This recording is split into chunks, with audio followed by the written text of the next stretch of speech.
But enough of this palaver. Let's get the show on the road.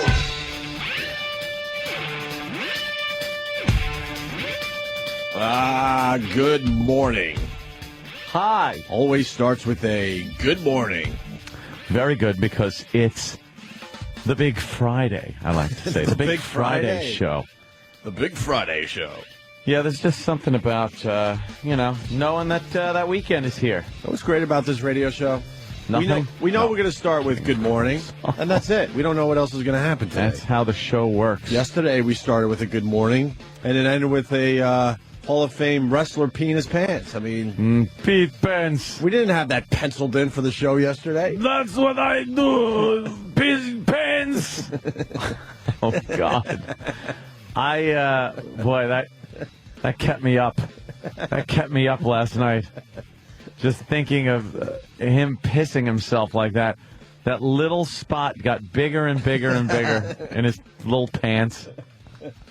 And this is after he pulled his junk out and shook it around, and it was just all ball bag and a little peanut of a penis on top. That's after he was bragging about his 10-inch cock. And I would fuck him in the ass with my 10-inch cock. And, no, not so much. Not so much. Maybe he'll make wee-wees on him.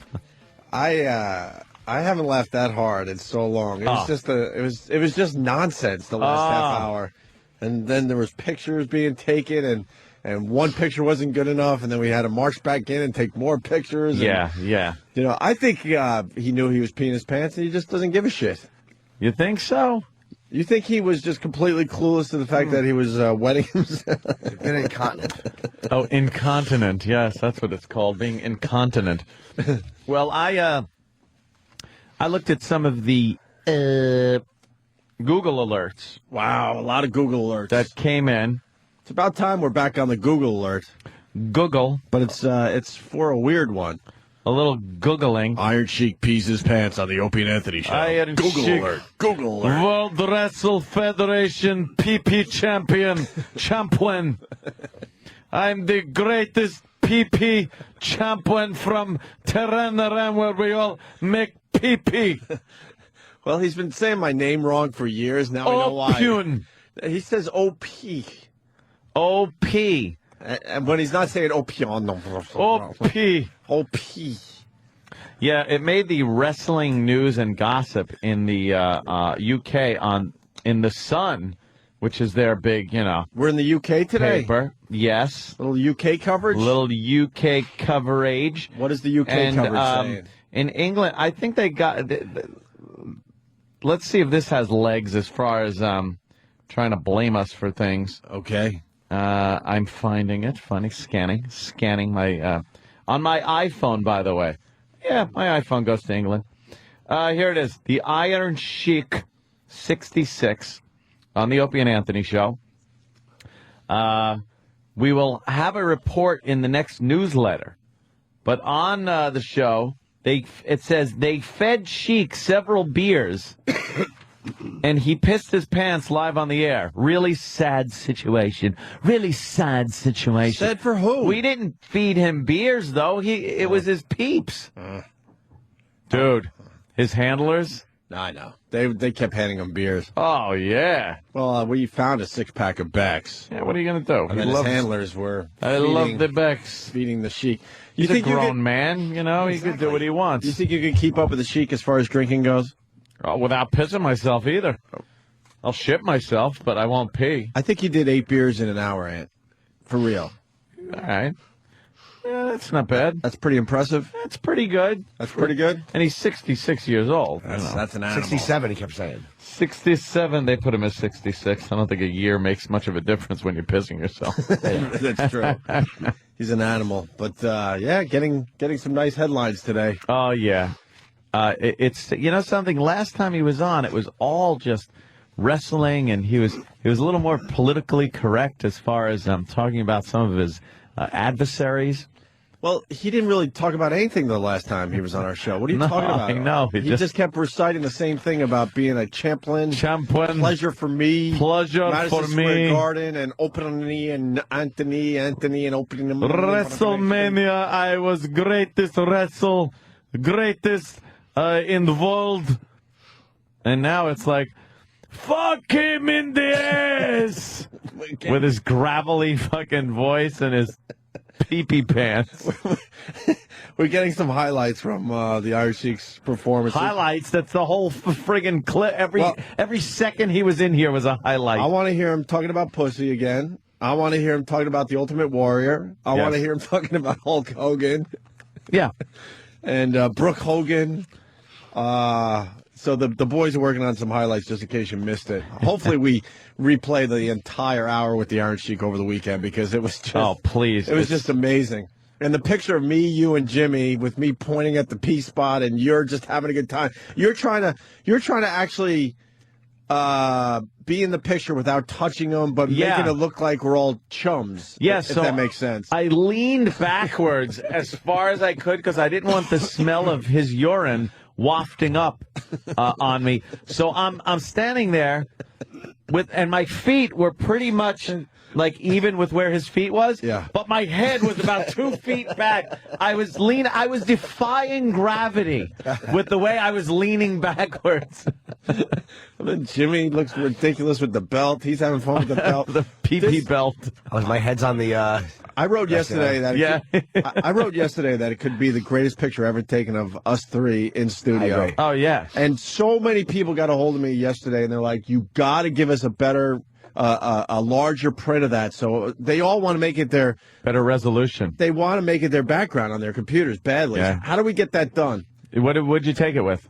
It was just with the regular digital camera. I didn't take that picture. That's good enough. It was a good camera though. I actually got to give E-Rock credit. He was the one who took the 2 pictures that I've been showing off on my Twitter. Oh, upload that bitch like photo bucket or some shit. Yeah, let's do that today because I can't believe how many people just writing saying I need a better quality version of that picture. Full resolution where you can just make it your giant screen on make it your desktop. Because there's so much going on in that picture. Oh, yeah. There's just it's not just about the P spot. No. It's us laughing and trying to get away from the P spot, you acknowledging it, me repulsed by it, and Jimmy just being a little silly goose. Dude, that is the picture I honestly would like to blow up and hang on my wall. That should be in the We studio, have to have that blown up. Yeah. Put it on a disc and give it to Eric, and he'll figure out how to put it up and let people download it at high resolution. That's a great photo. It's fantastic. I can't even think of a picture that comes close to that one. And we've had some stars in this studio, but that one, it's already on the glass. Oh no, they put the other one on our glass wall outside our office. The one where he's just sitting there and the with the pee in the the pee spot. Because someone's like, "You think he just spilled a beer on himself?" I'm like, "No, Jimmy was basically watching the pee spot grow. It was growing bigger and bigger, and I didn't even want to believe that he was pissing himself. I got 10 photos of his cock. Sorry. So I didn't want to believe it. So I'm thinking, all right, maybe the beer bottle was condensing in his lap. Maybe, and then I had asked to have the lights turned on because you couldn't even see him over there in the corner. And then I thought it was the shadow of the big microphone bulb, the big windscreen that was like right down there. But then I realized, no, it's a little too dark for a shadow. Look at him sitting here. Look at that. Needs a little Gaussian blur. Yeah, I was. That's the crotch. Fuck. Yeah, that's just you sitting there. Ultra close up. That's nice. Yeah, the camera's nice. I drove out to Huntington yesterday. I'm by myself driving, just laughing like a complete lunatic every time I thought about Sheik. Oh yeah. And then someone pointed out that Tyra's in our picture, and she looks disgusted. And all the background stuff that's going on. There is a lot going on in that picture. So who we giving this job to? E-Rock? E-Rock, because he'll put it on. Once you put it on a disc at a high resolution, then you can give it out. Because I want a copy for myself. Yeah, I want it framed in the studio. I want it on my computers at home. I want to put it on my little wall of fame I got at my house. And I want it everywhere. I'm wearing my hat in that picture.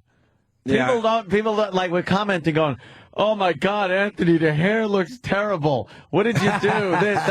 I'm leaning back so far that the brim of my hat is completely level with the top of the hat. So it looks like I have like this bull retard mongoloid fucking Pete Rose hairdo. People were like, "Wow, his hair plugs are coming in really plugs. bad." Can They're somebody coming in bad. follicles? I want to see the pictures. A way to bring it up. Oh, I know. There's got to be a way to bring it up so we can enjoy it for a moment. This picture is everywhere today. Yeah. I mean, in the wrestling world, this is the big story today. Yeah, there were a couple. Our interview with the Iron Sheik and him being his fans. Yep, there were a couple of Google alerts from wrestling websites and stuff. Just unbelievably sad. They said it's not sad. The guy is it's loving hysterical. his life. He doesn't care. He doesn't give a shit. He's a man. It's like that we victimize a young boy. He's an adult. Fantastic. He's got 2 piss spots, by the way. I know. One by the tip of his wee-wee and one by his big ball sack. His ball sack probably soaked in the urine and then made a urine press on his pants. What a fruit I look like. Jesus. Everyone's face is hysterical. I couldn't be further away or further back from the Sheik. I didn't want to touch him, so I got the one hand up in the yeah, and he was going number 1. And we're like, yes, you are number 1. You are going number 1. Yes, you are going number 1. Oh my God, I love when he comes on our show. I could not pull my. Someone said I was floating in the background like David Blaine because I did not want to be next to him and smell that piss wafting up. Dude, the man pissed his pants. He pissed his pants. And didn't give a shit. He was heavyweight champion of the wrestling world, and he tingled himself. Champlin. He was the champion. Let me say hi to George in PA. The phone's just lit. George. Yeah, what's up? Hey, buddy. Hey, man. Hey, I just wanted to tell you guys, I'm a fairly new listener, and I'm hooked on you guys, man. You guys are the best, but I never laughed so hard in my life, especially when you guys keep saying you watch the P-spot grow, man. I lose it, man. You guys are best, man. It all of a sudden became like you were in the cafeteria in elementary school and someone was pissing themselves. And you're just like, they pissed themselves. It was the same thing. And that might not have been the highlight of the whole. I guess it has to be the highlight of his appearance. Oh, that was the capper. But the shit he was. There he is, the shit he was his saying. cock. Actually, his balls. He just waved his balls around. He's all balls. And his dick was along for the ride. Yeah, I don't know. I don't know where we could post that one. Well, by the way, the Iron Sheik was promoting his DVD. Oh, and he that's said right. we promised if he showed his dick, we'd promote his DVD. Well, he did, and we are. Yeah. The DVD roast, you can go to... I forgot where you could go. It's a weird website. yeah, what's it called? Find it out. I promised the guy a couple plugs. We got to give him a solid plug His today. dick got all nervous and threw up, though, from being out. Yeah, his penis is not used to the exposure. No, his penis is very shy. He got nervous. His ball bag is pretty impressive. Yeah, Dude, he's got a all giant balls. bag. But 2 huge balls. He doesn't even have a old man sack. Camel balls he has, and a little nub on top, resting on top, allegedly a penis. My photo is him sitting here. I have a photo with him, and you can see the pea spot is small. It gets bigger. It's great. Oh, good. You should do a little time lapse thing, a morph. Jimmy, he was talking about his 10-inch cock so much. I looked at Jimmy like, you want to see it too. Dude, I was staring at the groin the whole time. You want to see it just as bad as I do. And then, man, you want to talk about disappointment. When you talk about a 10-inch cock, you're expecting to see something You better have good. some meat going. It was a little nub of a pinky on top of giant balls. What do you think his handlers were thinking? Because they knew we were laughing. They love because all he that pissed shit. himself. They know exactly what they're doing. They love that shit. Is it ringroasts.com? Okay, you can get the Iron Sheik's roast. I would suggest grabbing it. Oh, yeah, the comedians.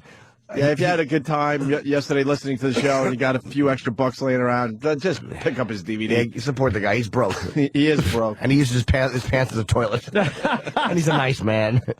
I watched a video of him slapping his handler in the face. I'd never seen that. It's great. Oh, he's an angry dude, Yeah, man. gave it to him. He gave him one. Like I said, pleasure for me I come back again to Manhattan from Tehran, Iran, to the Madison Square Garden, New York, #1 radio station in the world, Anthony and Opie, and also Howard Stern. What? I don't know. Let's try again. Let's try again. I want to say hello to all my intelligent radio station fans, Opie and Anthony, and I want to say thanks to the Jesus or Muhammad or Allah to have come to the most famous city in the world. Like Frank Sinatra said, the city never sleeps. The city is up all the time. Manhattan, Madison Square Garden, New York, and especially Opie and Anthony radio station. I love all my wrestling fans, and I love all radio station people listen. Anthony and Opie show, #1 in the world, from A to the Z. If you cannot make it New York, you don't make it nowhere. Like Frank Sinatra said, the city never sleep. You cannot make it New York, you don't make it nowhere. God bless Frank Sinatra, my Italian cousin. He used to come watch my match in the garden, and he was the real singer and hot class and part of mafia. God bless you. Part the mafia. I got something better, But actually. he fucked up. He said the total opposite. I know. You're supposed to say if you can make it in New York, you can make it anywhere because it's the toughest place to make it. He said if you can't make it in New York, you can't make it anywhere. He gave the polar opposite meaning of what that expression means. He completely said the opposite thing. 10-inch my cock. 10-inch my cock, and then he pulled it out, and oh my goodness. well. He was off by 10 inches. Oh, Big Dad. Oh! We literally have 40 Iron Sheik drops. We don't know what to do with them yet. They're great. Amen. Tell him. We have 5 Iron Sheik videos on YouTube. Yes. On the Oh, Opie and my Anthony God. account. The ball shake one, of course, couldn't make it up. No. That's got to be But you own it, right? Yeah, but I already got an email from his manager requesting that the video of the Iron Sheik shaking his balls around not be posted. Because I talked to him afterwards, and that was officially the first time he's taken it out. Oh, Well, look at The that. interview. We got it for the privileged. first time. Well, you know what? If that was posted, everybody that he said he was going to fuck up the ass with his 10-inch dick could come back and just go like, well, no. Amen. You said it perfect. It wouldn't even be gay if you took that thing in your ass. No. It's not gay if it doesn't break the cheeks. If it doesn't touch the sides. Don't be cheap, Jew son of a bitch. That's You funny. got a nice long clip Of what? of the Sheik. Not really. Why? What are you doing? I just want to hear the Sheik. Oh, yeah, I do, actually. I see what you're Play a little Sheik. Okay, wait, hold on a minute. Wait a minute. I could just play the one we just. why don't you Wait, play let me that see what I got. Hold on. 30 seconds, good. Yeah. And like I say again, I want to say hello to all my intelligent Opie and Anthony show. And I want to say everywhere I go in the America, people tell me, Sheik, you are on the killer comedian, the best. I think it's great feeling for me. To anywhere I go, people talk about it.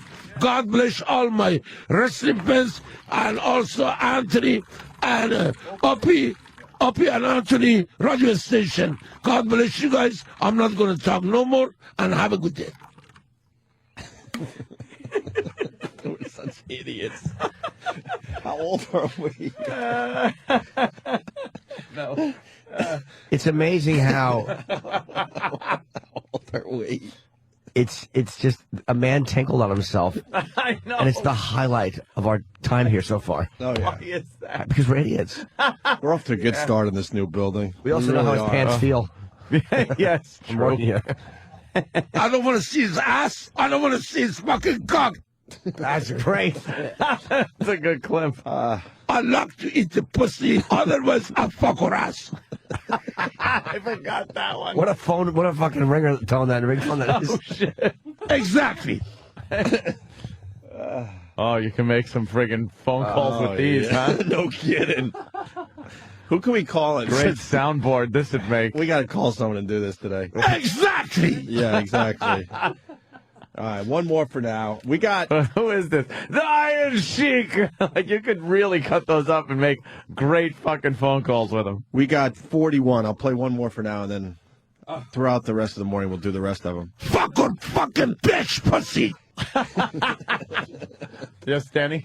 Oh, sorry. We should just go through the phone book and find somebody with the last name of Hogan. Oh, shit! Hogan, you get fucked in the ass!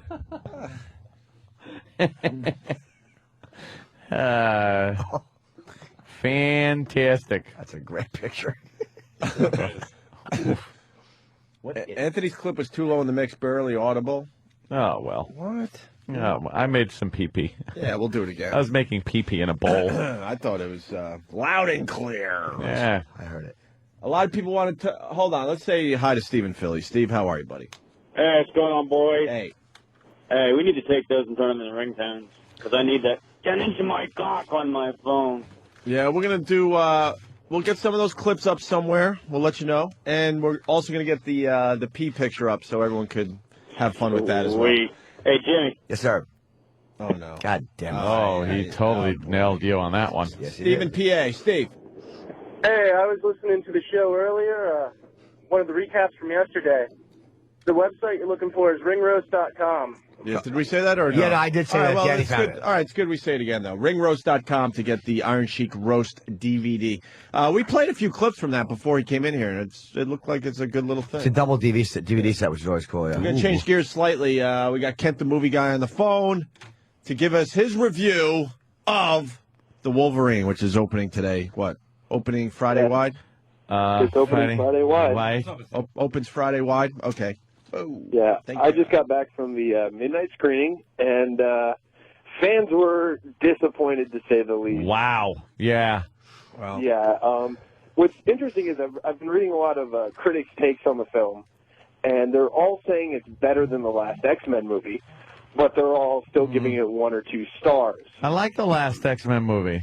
That wasn't that So if you like bad. the last X-Men movie, this one is it's not great. It's not like Iron Man good, or it's not The Dark Knight good, but it's a pretty good summer action film. It's a pretty decent way to start off your summer lineup. 1 star in the Post. Or... Kent, you're confusing the hell out of a lot of people because the New York paper's giving it 1 star. Most of the movie critics across the country trash it. Yeah, they're giving it bad reviews, but a lot of them are still saying it's better than the last film. But they gave the last film is a fresh tomato on Rotten Tomatoes. It's around 60%. So I think overall, I think we're kind of spoiled as a country when it comes to comic book movies. We expect a lot more, especially after the past few films we got. And like last year was just killer. I mean, The Incredible Hulk was great. Iron Man was great. And The Dark Knight, of course, second highest grossing film of all time. And now you get this Wolverine movie.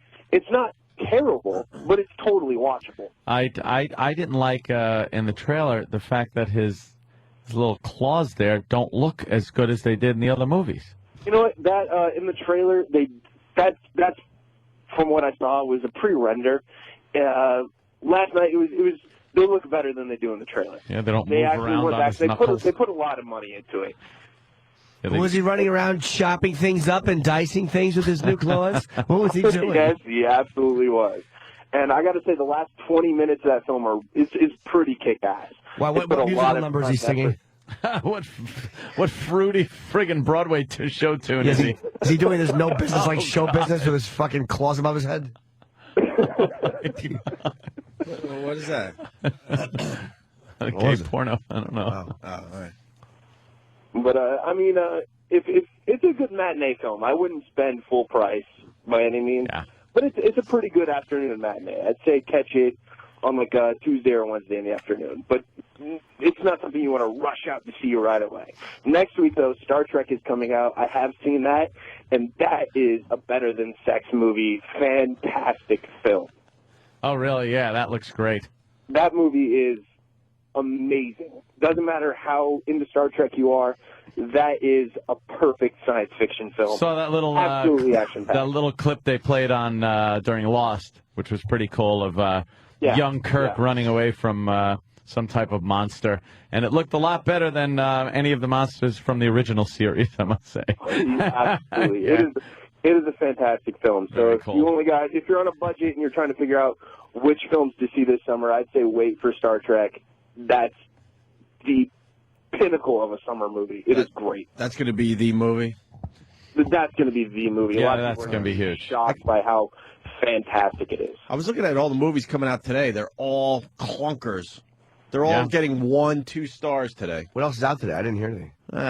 Well, I mean, for the chicks, the Matthew McConaughey. I forgot Matthew McConaughey. He fucking is terrible. How the fuck do you get to continue doing movies in Hollywood if you have a bomb after a bomb after a bomb after a bomb? Those movies do extremely well on DVD. Chicks eat those movies up. That's, girls, let's all get together and rent the new Matthew McConaughey film, and you just don't expect those to do well. What's the name of his latest unwatchable hunk of shit? It's Girlfriends of, or something. Ghost of Girlfriends Past. That sounds like it could be great. It means they all died.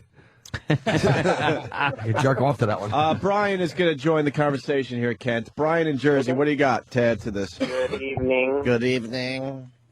Yo, guys, I think a lot of it's bullshit about the X-Men movie. I think it's going to be a great fucking movie. About a month ago, they released a screener's copy, and it somehow got out, and everybody started watching this unedited, effects not even done version of the movie and started passing shitty reviews on it. Actually reviewing, a screener copy that wasn't done. Wasn't completely done.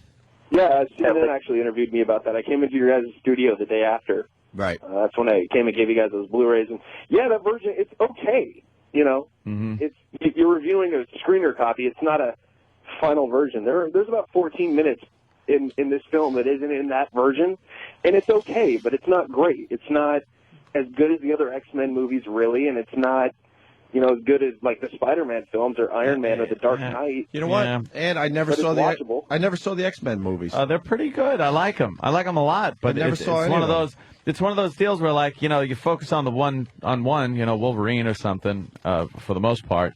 I don't know. They kind of did that in 2 a little bit. This film, I will say, the story in this movie makes the story in 2 better. But this film, you kind of just want a fan to cut it up and put this film as flashbacks into 2. Yeah, it's not really, it doesn't stand on its own. Yeah, why put him in his own movie? Just make another X-Men movie and kind of, concentrate a little bit on him. The biggest problem with it is it's a prequel. You know exactly who lives and who dies. Yeah, that's true. They introduce a young Cyclops. Well, we know what's going to happen. That's kind of cool. So is Star Trek, though. Think about that. Spock isn't going to die in that one, or Kirk. No matter what happens, Kirk's running around. There's this giant fucking monster chasing him, and you're like, he's not going to die.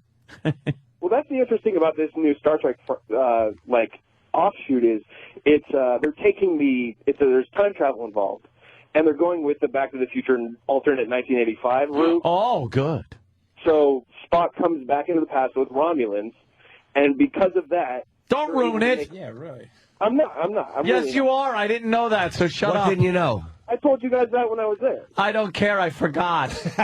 Don't tell me anything. All right. I'm just saying it allows you to go and say the original continuity is there, but now we have this whole new thing. We can do a whole bunch of new stuff, which is pretty cool. How about Where does Biff Tannen come in? About 35 minutes in. All right. Ken, thank you so much. Thank you, guys. So I don't know if we're supposed to see Wolverine or not. By 1 star on the Daily News. Not that that means anything, man. Matinee. I said see it as a matinee. Matinee. This is great. Thank you, Ken. Who gave Kent the title movie guy? And then someone goes, Kent did.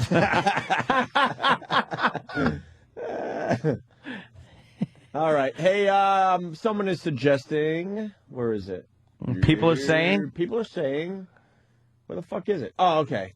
From somebody's BlackBerry. So I don't know who wrote this, but it says you guys need to do an Iron Sheik Christian Bale remix. Now the Christian Bale thing kind of fading out a little bit, Of course. But maybe before we say goodbye to that for good, maybe we do an Iron Sheik Christian Bale remix today. Bring it to life with them yelling at each other. That could be good because there's a lot of insults in these drops. Oh my God! So maybe the guys down the hall can maybe throw something. I would make a good fast. argument. Those two. Oh yeah. Yeah. Give it a try. Give it a try. Oh. Speaking of movies, really quick, we can get this out of the way and then maybe take our first break. No surprise here, but Kelly McGillis from Top Gun. Might remember her. She was almost sexy. Yeah. She was, like I said, a little too blocky. She had like very broad shoulders, kind of a They had to gussy her up. Fishy face. I don't know. Yeah, they really gussied her up. They gave her some 80s hair. Yep. Well, she has finally admitted that she is now a lesbian. She likes the muff. I'm done with the man thing. I did that. I need to move on in life. Yeah, that's another part of being true to yourself. I think it's been a challenge for me personally. Really. She couldn't look more like a dyke if she tried. By the way, she butched herself up. If you Google, do a little Google image search on her. You're not going to see believe what she looks like now. You won't believe it's her. You won't believe it's the same person. Yeah, she has complete gray hair, which whatever. She's older, but all short, short and dykey. And this is Kelly McGillis. Well, that's a good picture. It's actually go to. I think was it whatwould had the latest one. I forgot where I was yesterday, but that's a gussied up picture. You got to see her just in all natural. All natural. She looks like an old dyke. Old high school gym teacher. She is. Now. Yeah. She looks like an old dyke. Wow. Which one's her? Wait a minute. Whoa, what is that? It's her being gay in a movie. Holy shit, which one is she? She's the one with her head in the lap. Yeah. Oh, she's got the nice boobies. Nice It's booby called implants. Monkey's Mask. Oh, it is. God bless. Is that because she looks like she's wearing a monkey's mask with a big bush in her face? God bless Mr. She's been Skin. naked a lot. Yeah, she is, huh? Wow. She had some nice breast implants. You guys see the one that they posted yesterday? Whatever. All right. This fucking movie poster for this Matthew McConaughey film is making my stomach hurt. Let me see it, Jimmy. I heard you whispered under your breath. Yeah, that's it. Yeah. What's wrong with it? What's wrong with it? It's the typical... Oh, it's awful. Yeah, give it a little description. Yeah. He's standing there. Him and Jennifer Garner are back to back. Yes, that's so used, by the way, in so many movies. And he has a scarf on, and it's wrapped like over his shoulder, but it goes over her breast, back to back. Yeah. And she's tugging on it and just kind of holding it, and they're both kind of looking at the camera, smiling. Fucking assholes. Ugh. It's awful. We watched. Oh Jesus! We watched the trailer. Me and Danny watched the trailer. And I felt gay after I watched it. Why? It was so incredibly bad. The trailer was like the typical, when you find love. With the voice and the music, was it climbing up on Salisbury Hill? Yeah, one of those. It really was. Just Can we get the trailer of this movie? We'll get it. All right, Is good. Kelly McGillis really in the armed services? Well, we finally found the picture, and it was whatwould www.tdd.com. Way better than Perez Hilton, because he doesn't make it about himself. Go there for your celebrity gossip. Look at that picture of Kelly McGillis. What is she doing? I don't know. She's reporting for lesbian duty. For duty, yeah. Nice. Looks like John Kerry in that fucking long horse face. Horrible. She looks like the general from The Fifth Element. It's amazing. It's the same broad. I know. I know there's an age thing that happened, but you would lose money. You would have banged her there in the left. Absolutely. The picture on the left. Can't even question. Picture on the right, there's no question you wouldn't even fucking give her a second look. Stop it. I want to see if the breast implants held Oh, up. please. Ugh. Danny, would you? I think I'd have to see the rest of it. There is no way. Look at she's friggin' Man, some of these broads that have the old-looking face, you take the clothes off, and they still have youth on their yeah, side. bad. And look, every internet website loves putting up the worst picture possible. Right. So you got to take it with a grain God of salt. bless you, Danny, that you still might be in there. Oh, Maybe, right? she wouldn't. Like I said, I got to see the rest of what's going on. It's tough to make a call when she's wearing a beret and a fucking an army uniform. General's uniform or something. What, I'm the only one that has been surprised after you take the clothes off of Grandma and say, wow, look at the body. Doesn't match the face. I don't understand what the military picture is that she's in. Maybe we could try to figure that out. Like, is it her name on there? Is it she doing a part in a movie? Is she? I have no idea. The medals for eating bush above and beyond the Call of Duty. I got a question for Jimmy, actually. Okay. I love when I get to drive my car because then I get to check out all the channels on Sirius XM. Yes. Yeah. And I landed on the Playboy channel. Okay. Which I'll be honest, I thought it was a garbage channel when I first heard that Playboy was doing a channel for satellite radio. I'm like, what could they possibly do after they moan? Right. But it kept my interest big time. And they were discussing, I think it was Night Calls, and they were discussing a porn star who's making her name in the business because she allows her bush to grow in really hairy, not just a little bit. Interesting. Like, this is her whole gimmick in the porn industry, that she allows her bush to be ridiculously hairy. Does she have herpes on her? Covering up a world of hurt. No, I know someone that said that porn girls let their pussy grow in when they have an outbreak. A lot of them let it grow in. Oh, really? Well, I think it's what's happening in the porn industry. There's so many hot girls doing porn that to make your name, you got to come up with some kind of gimmick. And her gimmick, I think she's from Mexico, too, which helps the situation. And she's not trimming the sides or anything. She is letting this thing just go. Letting her freak flag fly. And I didn't catch the name because I wanted to Google image her today for our show. You should just Do you Google. know? No, you should Google what you just wrote, Mexican porn star hairy pussy, because it might come up. I don't know. Right. But again, it's like she's probably one of those girls that has a naturally hairy bush who, like, under any, like, most girls that grow in, it might just be a regular hairy vagina. Yeah. But hers, she probably gets it down the legs. Oh, there are ones that go around to the asshole. But they're talking like she's not shy to let it completely grow in, and she's making a name because she's doing this, and so awful. And it made me go, fuck, I got to see pictures of this girl. The Playboy, I did an interview with them when I was in L.A., and their morning show was they're actually cool guys, and, the show was good that I was on, Another movie, by the way, that's no good, The Limits of Control, another fucking boring Bill Murray heap of shit. Yeah. Can you read the synopsis of the Bill Murray movie? Because I saw the photo of Bill Murray, and I'm like, he's got a new movie out. Cool. Because I try to search out Bill Murray movies. Bores me to tears. I would never. Never. Any movie I've seen of his recently stinks. I don't like it. The Limits of Control. A hitman conducts a methodical business in Spain. If ever a title was on the money, it's this one. It is, of course, part of a tightly constructed meta joke by director Jim Jarmusch, who has been great before and is always capable of highly distinctive deadpan beauty. Yet, where once that quality was a virtue, in this movie it's a vice. A nameless hitman travels through Spain meeting odd characters who sit with him, ask similar questions, and move a bit closer to resolving an inconsequential mystery. Tilda Swinton shows up as a playful lady in white. Gael Garcia Bernal, a hippie cow dude. Paz de la Huerta, a constantly naked temptress. And Bill Murray, a crucial puzzle piece. Limits feel like it's slow motion, fulfilling Jarmusch's test of how immobile a film can get before it stops existing. Wow. Another boring clunker by that Damn it. Can I be honest? Sure. I just started hearing white noise about 20 seconds ago. That's all I heard, too. I'm not even joking. I was with you, and then I just watched myself just fade out. That just sounds awful. Yeah, it's terrible. Is there a Michelle Obama comic book?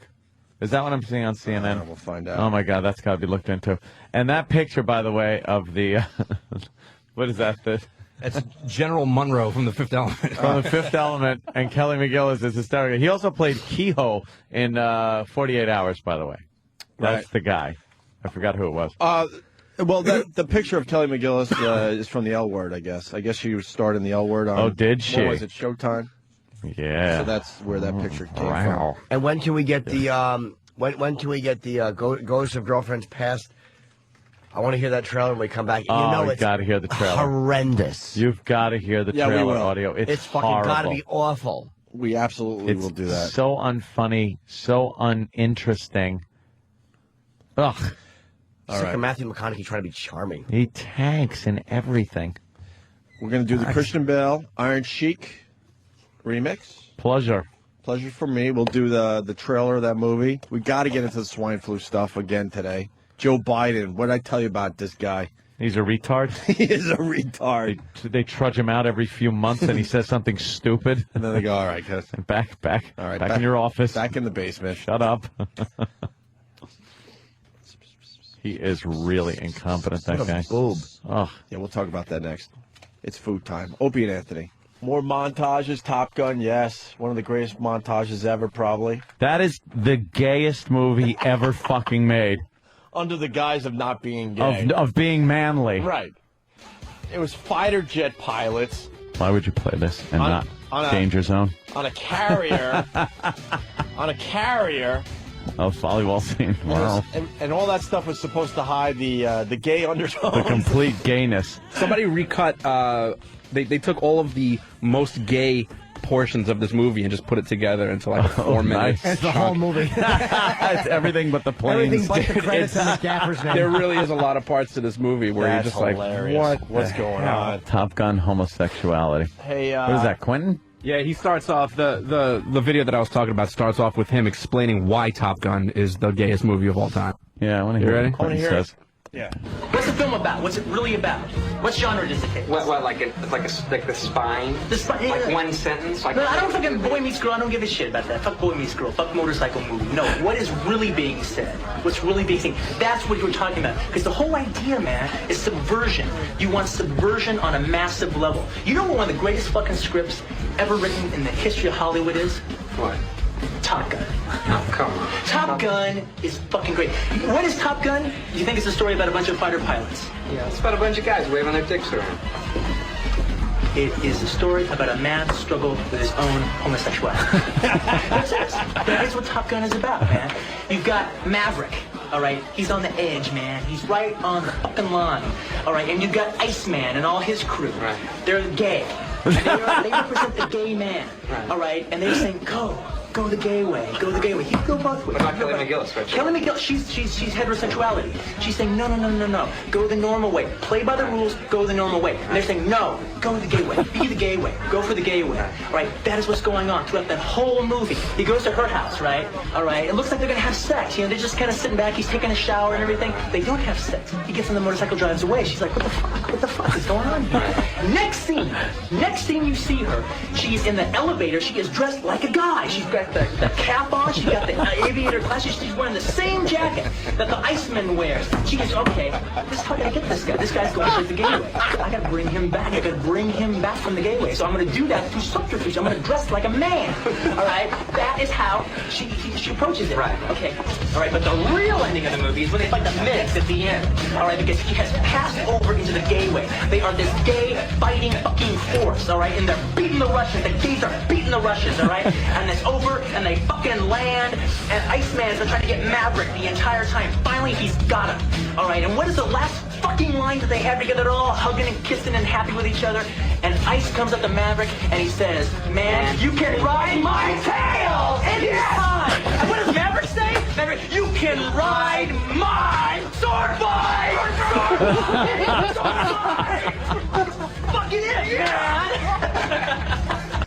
Fucking love Quentin. Brilliant. Quentin Tarantino, man. The gay way.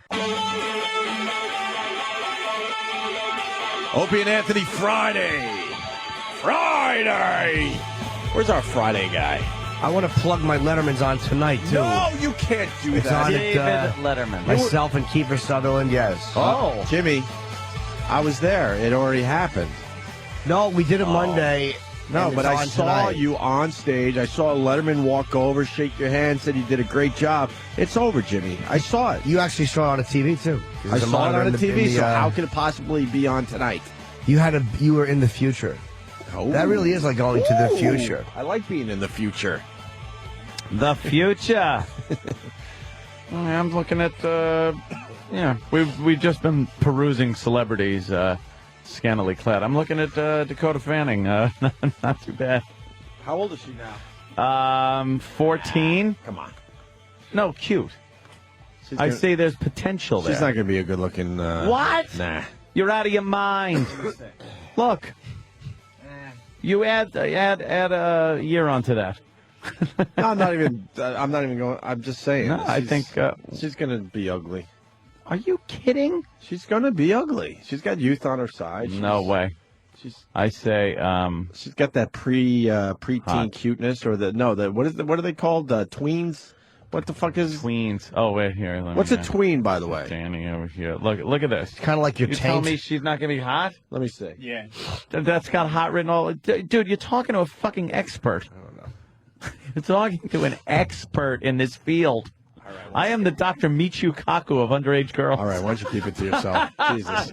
I don't have any fucking pornography. I'm just saying. I know when I look at a girl if they're going to end up hot or not. Things are going well lately. Let's. Why don't you keep that to yourself? I defy anybody to check my hard drive.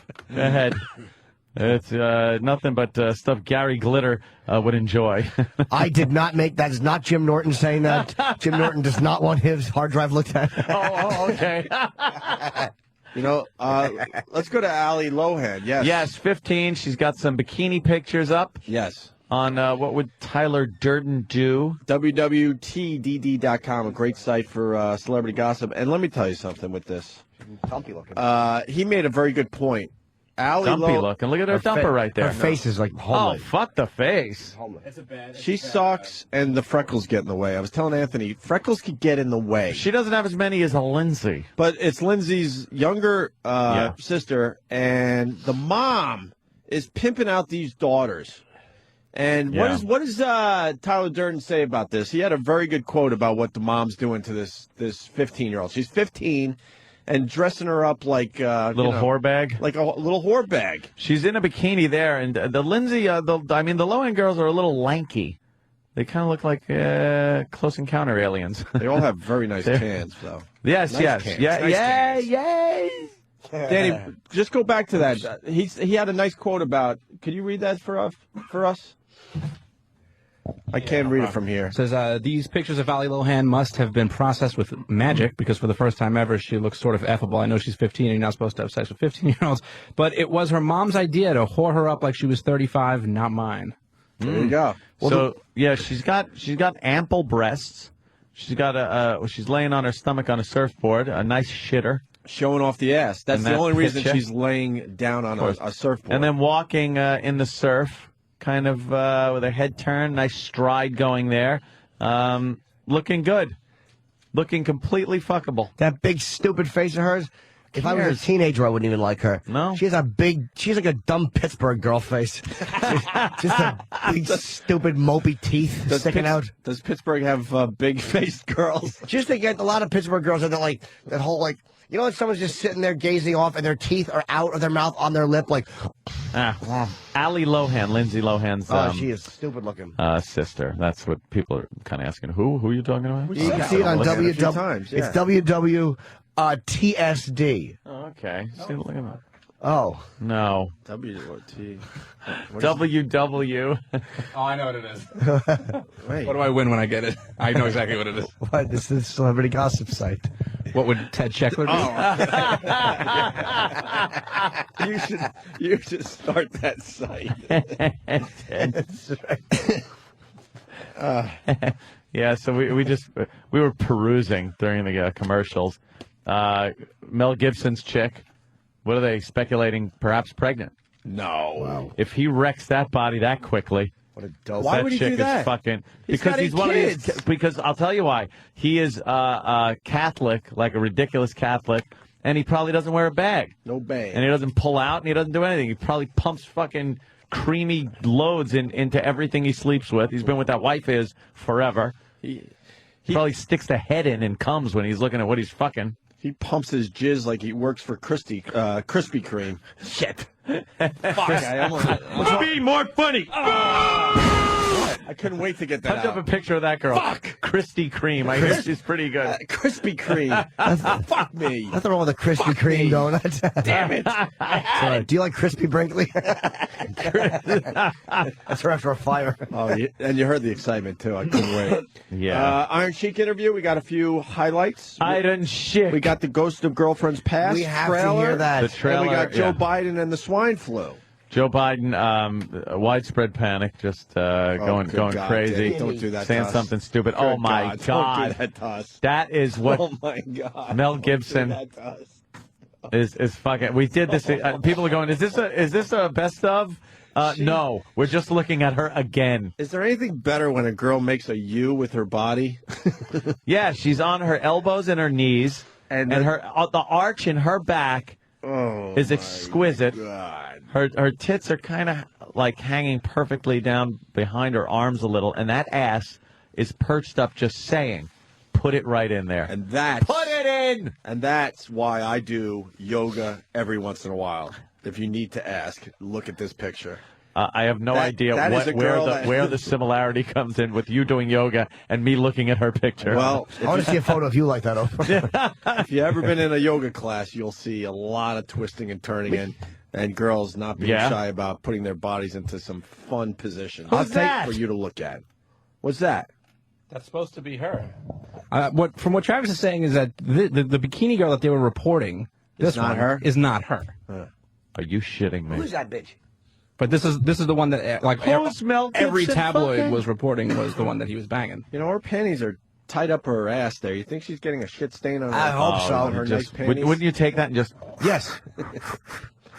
People would think it was a SARS mask the way I walked around with it. Everyone's saying wrong girl. All right, whatever. So Biden, Iron Sheik, Ghost of Girlfriend's Past. Where you want to go, Ant? I would go Ghost of Girlfriend's Past. Oh, Why? We have to hear that was this. my third. Third? That was my third favorite. It's a horrible movie. No, that's fine. Yeah? Matthew McConaughey's latest movie. I just figured we already hit on the Iron Sheik a little bit. Yeah, you're probably right. And then what was Biden's the other a choice? bore. Biden is probably a quickie. Biden's an asshole. Oh, it'll be part of our But- whole swine flu update. Yes, that we're gonna that's do. true. You know, last we left you, the world was infected and millions were going to die. So we'll see where we're at today. Yeah. Here's Ghost of Girlfriend's Past, the Matthew McConaughey movie that comes out today. Another bomb for Mr. McConaughey. McConaughey. Good morning, Connor. Versace is on one. Okay. 1, 2, 3. You're ravishing. Kiki, Nadia, Charlize, it's not going to work out for us. Tell me you're not breaking up with me on a conference call. Don't listen to these ladies. They are crazy. Connor, we can still hear you. He's a maniac. What are they trying to... He actually went, because he's such a fucking ladies' man, is Right. what it is. And he actually, get this, he called up a bunch of his girls that he's been fucking on a conference call. Oh, and shit. broke up with them all at the same time. Oh, no, he on didn't. a conference call. Oh, shit. That's crazy. Ugh. This guy is in the shittiest movies ever made. He is fucking unwatchable bad. What was that one that I got stuck watching with the gold traffic one? girl? Not there? Fool's Gold Rush? Gold. Fool's Gold, whatever. Gold. Fool's Gold. Was she laughing? On demand. I think she fell asleep. Oh, I was she stuck wasn't watching enjoying it. He was good in, what's the movie Jodie Foster he did? Contact. He was good in that. He was in Contact? Yes, he was the Yeah, the religious guy. religious- Kind of a love How old interest. is that movie Boyfriendish now? guy. A few years, 6, 7 years, 8 years. What, 9 years, Contact? 10 You got more? years? Contact came out in 12 like years? 96, I'll Right, say. there's no reason to humiliate me. Holy. That's no reason. I had no idea he was in that movie until right There's now. no reason to talk to me with such complete disdain for my off by 5 years. Hey, shithead. What is it, 8 years? No piece of shit. No valueless 5'6". 97. Oh, okay. There you go. He was good in We Are Marshall or whatever that movie was. If you gave a shit about Yeah. that dumb who college cares? football team that all died in a plane crash. No, I didn't at all. cared? You I realize envied that them. the story was like pretty much a whatever story in the What end. about We Are Marshall's pilot? About him. No movie for him. No movie for him. I envied the No teams. joke They- for me. they didn't have to. Well, if I didn't keep stepping on everybody with my weak attempt at humor, we get it, Jim. They didn't have to see the movie. Lucky them. Who cares? My dumb joke. Has he ever been in a good movie? Just Contact. I'm sure. What else did he do? What about A Time to Kill? A Time to Kill, I thought was very overrated. Really? Yes, extremely. Which was the that book one? was good. Where he was a Sam lawyer? Jackson. Yeah, and Yeah. Sandra Bullock and Kiefer Sutherland. Yeah, I thought that was Who kinda wrote stupid. that book? They did that on purpose. It actually became. It was John Grisham's first novel. And Yeah. after the worst music ever in a movie, the Tom Cruise one. What was the one where he played the big one? The big John Grisham movie. Who? Firm? The Firm. Oh yeah. Then people went back and bought A Time to Kill, and that became a. Yeah. I thought the movie was fucking awful, though. I was sucked into the John Grisham novels. A young lawyer must. Yeah. And then fill in the blank. I was sucked in, and then by the third book, I'm like, I've read this book twice already, for real. Just a slight horrible. twist and stuff. I want to read the one about a young lawyer must suck his own cock as he's in a tire that Winnie Mandela set on fire. He's being rolled down a hill. Those tires with the gasoline in it. Yeah. Must blow his own load to put the fire out. I saw a fucking video from Venezuela on one of those websites. It's a fucking mob slowly burning a naked man to death. That's fantastic. What I read site that he do was you go on? I read that he was a pedophile. I don't know if that's true or not. But for this, you don't feel bad for the guy if he did that, but you empathize as a person how awful it must be. As a human being. Dude, he's on the fucking sidewalk, just like writhing, and then they keep kind of putting him out. He'll go out. Oh, they were putting him out a little and then burning him some more? Letting him burn out, and then they would do something to make him go on fire again. They'd run by, kick him. Imagine. Jesus. Dude, it was fucking... How do you sleep at night after Yeah, watching you watch this shit? some real twisted shit. Hey, I don't fuck little girls, so I don't have to worry about it. I'm not a pedophile. No, but... They'll protest it too much. Get the matches. Even though the guy deserves it, that's just horrific to watch. Dude, it's awful. I've said that's where my line is. I can't see that shit. I watched that and 2 videos of people who had been dissected, like run over by trucks. Why would and you they're watch still alive. this? Oh, and they're God. still alive, and the fucking truck tire's still on them. I've seen the like still pics of that. You never seen the video? No. Of a guy blinking his eyes and trying to get up. Oh, stop it! I'd never watched that. It's a guy like kind of laying there, just looking around. Going, oh, I'm in Dutch. And there's a fucking, like, there's always a giant truck tire on him. Oh, shit. Oh, my God. Wow, Do you that's watch this bad. just before you go to sleep? No, but I have.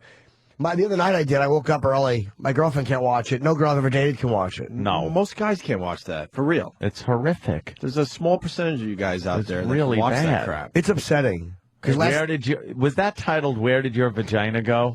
Just spit everywhere. Oh my God! All right. Oh, fuck! Her guts are all over the place.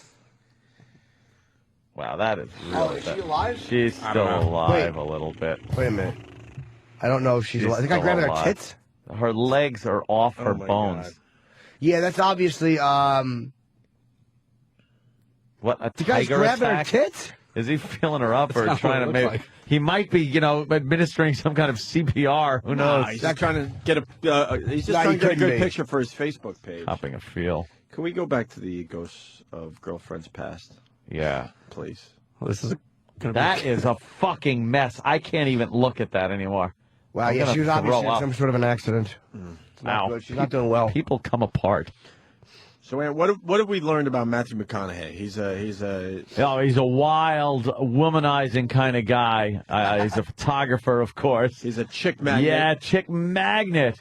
The chicks are all after him, but he'll learn his lesson, I bet, in this movie. You think he's going to learn his lesson? I think he's going to learn his lesson. You think there's going to be a turn? I think there'll be a turnaround where he finally realizes, hey, you know something?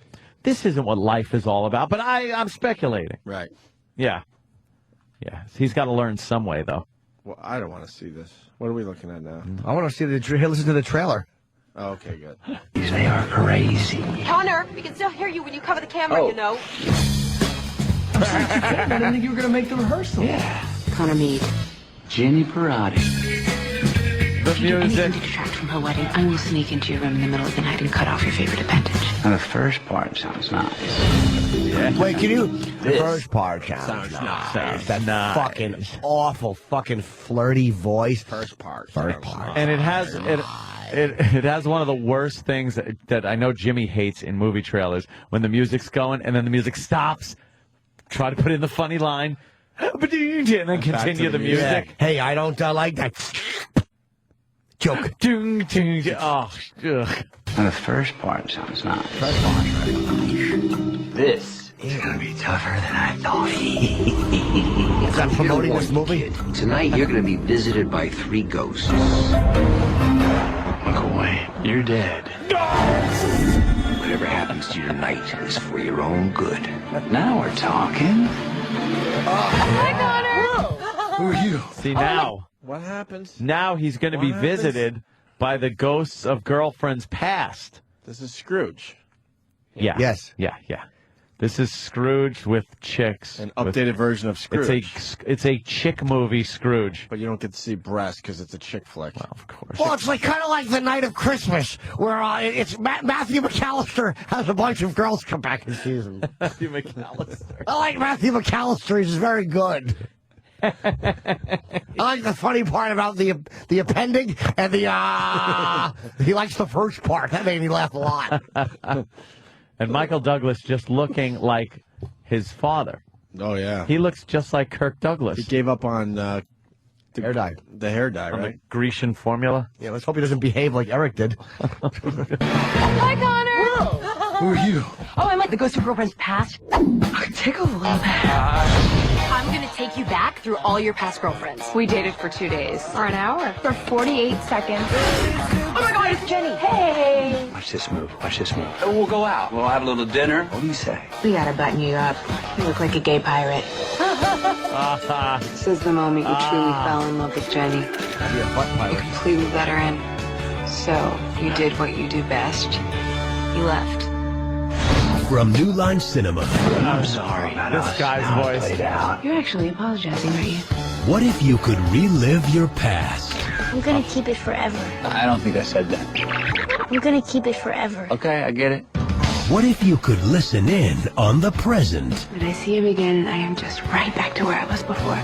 What if you could change the future? You can, asshole. It's called living. You do change the future. Oh, fuck you.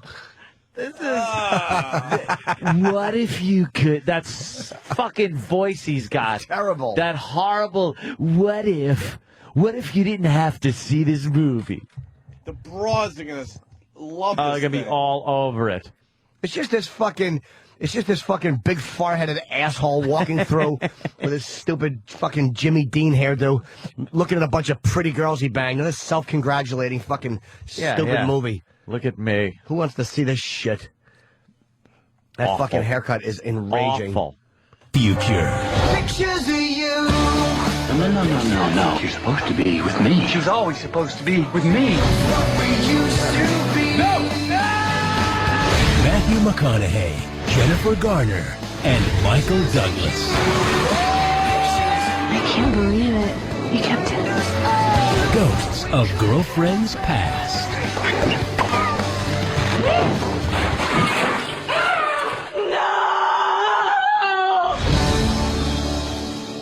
Does that just sound awful? Fucking horrendous. I guess because girls love a scamp. They love a rascally scamp. I'm a piece of shit because I paid for it, but he fucks all these broads and he's a rascally scamp. Oh, look at him go. That's me you're looking at. If I was fucking, if I didn't have to pay for it, I've run through more broads than that. I just fucking boot them after. So you think that's charming that I do that? Ghosts of Prostitutes Past, starring Jim Norton. They played with his nipples, and then they left. You fucked me with the wet noodle dick. down.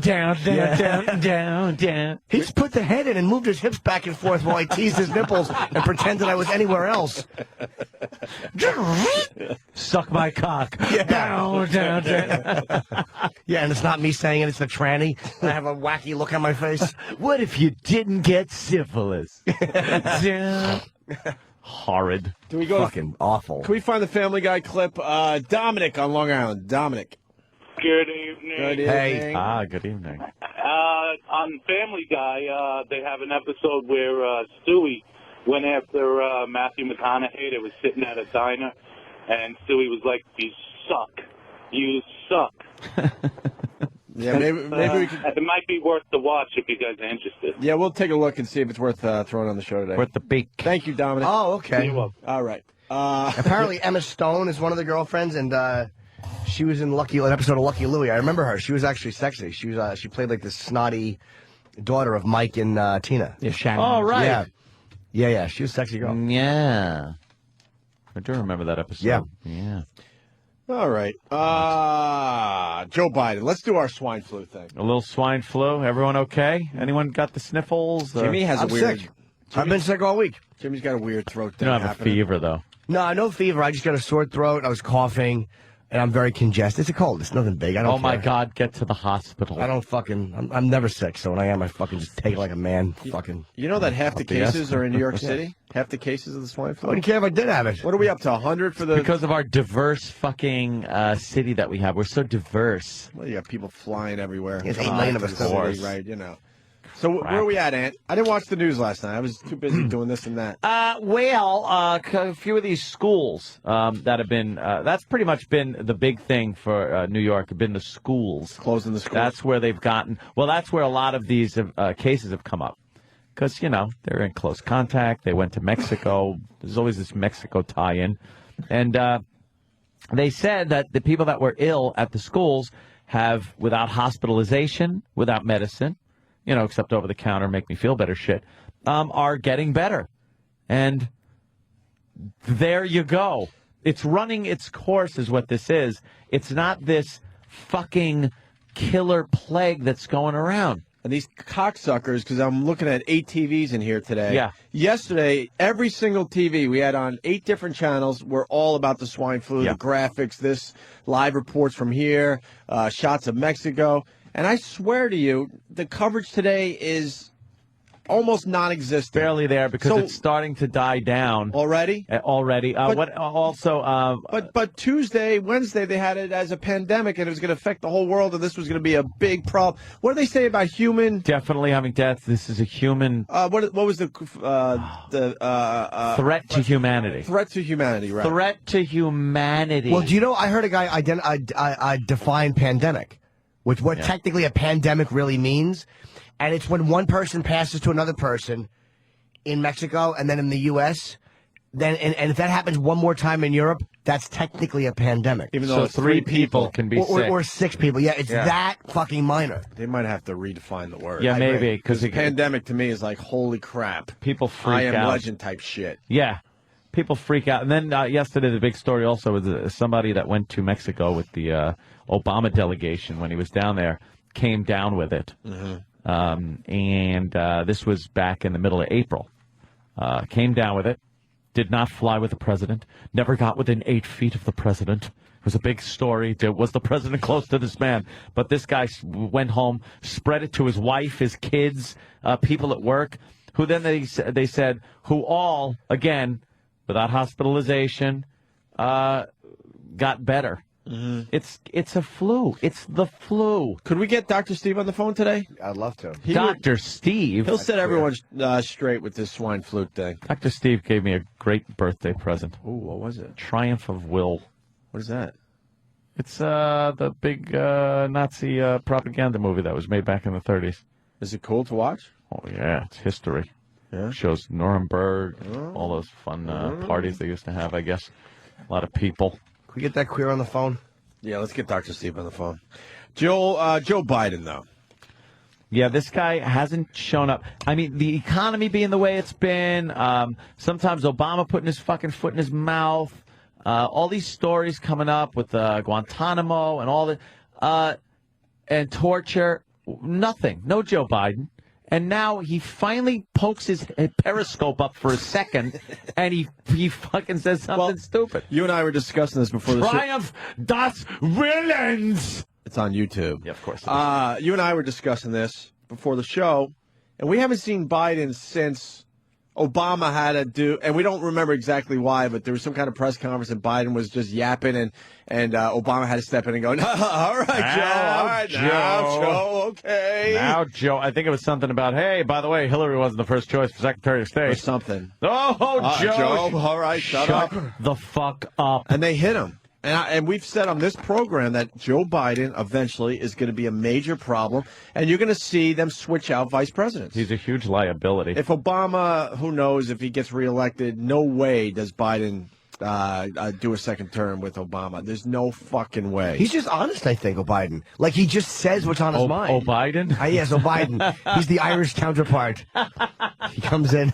O'Biden. Yes. I like his honesty, absolutely, but in Washington, they don't like that type of shit, no matter who's in there. You know what it is? It gives the Republicans and conservatives easy pickings when he pops up and says something stupid. Well, this is what he said. I think we have the news story or exactly what he said here. Let me ask this, and this is by no means a gotcha type of question, I promise. But if a member of your family came to you, no, Mr. Vice President, if a member of your family came to you and said, look, I want to go on a commercial airliner to Mexico and back within the next week, would you think it's a good idea? I would tell members of my family, and I have, I wouldn't go anywhere in confined places now. It's not that it's going to Mexico, it's you're in a confined aircraft. When one person sneezes, it goes all the way through the aircraft. That's me. I would not be at this point, if they had another way of transportation, suggesting they ride the subway. So from my perspective, what it relates to is mitigation. If you're out in the middle of a field and someone sneezes, that's one thing. If you're in a closed aircraft, a closed container, a closed car, a closed classroom, it's a different thing. What did he say wrong? He said he's pretty much the vice president of the United States, and he's really ruining the airline industry by saying don't travel. And mass transit in general at a time when the economy really can't take another He's hit. panicking. Millions of people fly on a daily basis, and like 100 and some odd people, have this. Yeah, right. That's true. So it's like the numbers it's don't add overkill. up. The guy is a leader. He's supposed to be a leader that you listen to, you say, you take advice from in these situations, and he's fucking panic. Yep. I mean, relax. Just kind of describing how not to get sick with the flu. If you can avoid being in confined spaces, Yeah, stay at home. Don't go out. That's what I would do. Spray Lysol, snort Lysol. Mm-hmm. And the news on it is just really kind of Biden. I'm telling you what he meant. Oh, is that what they do? Boy, I'll tell you one thing that the Obama administration does better than any other administration. George Bush, everything. They do better than anyone.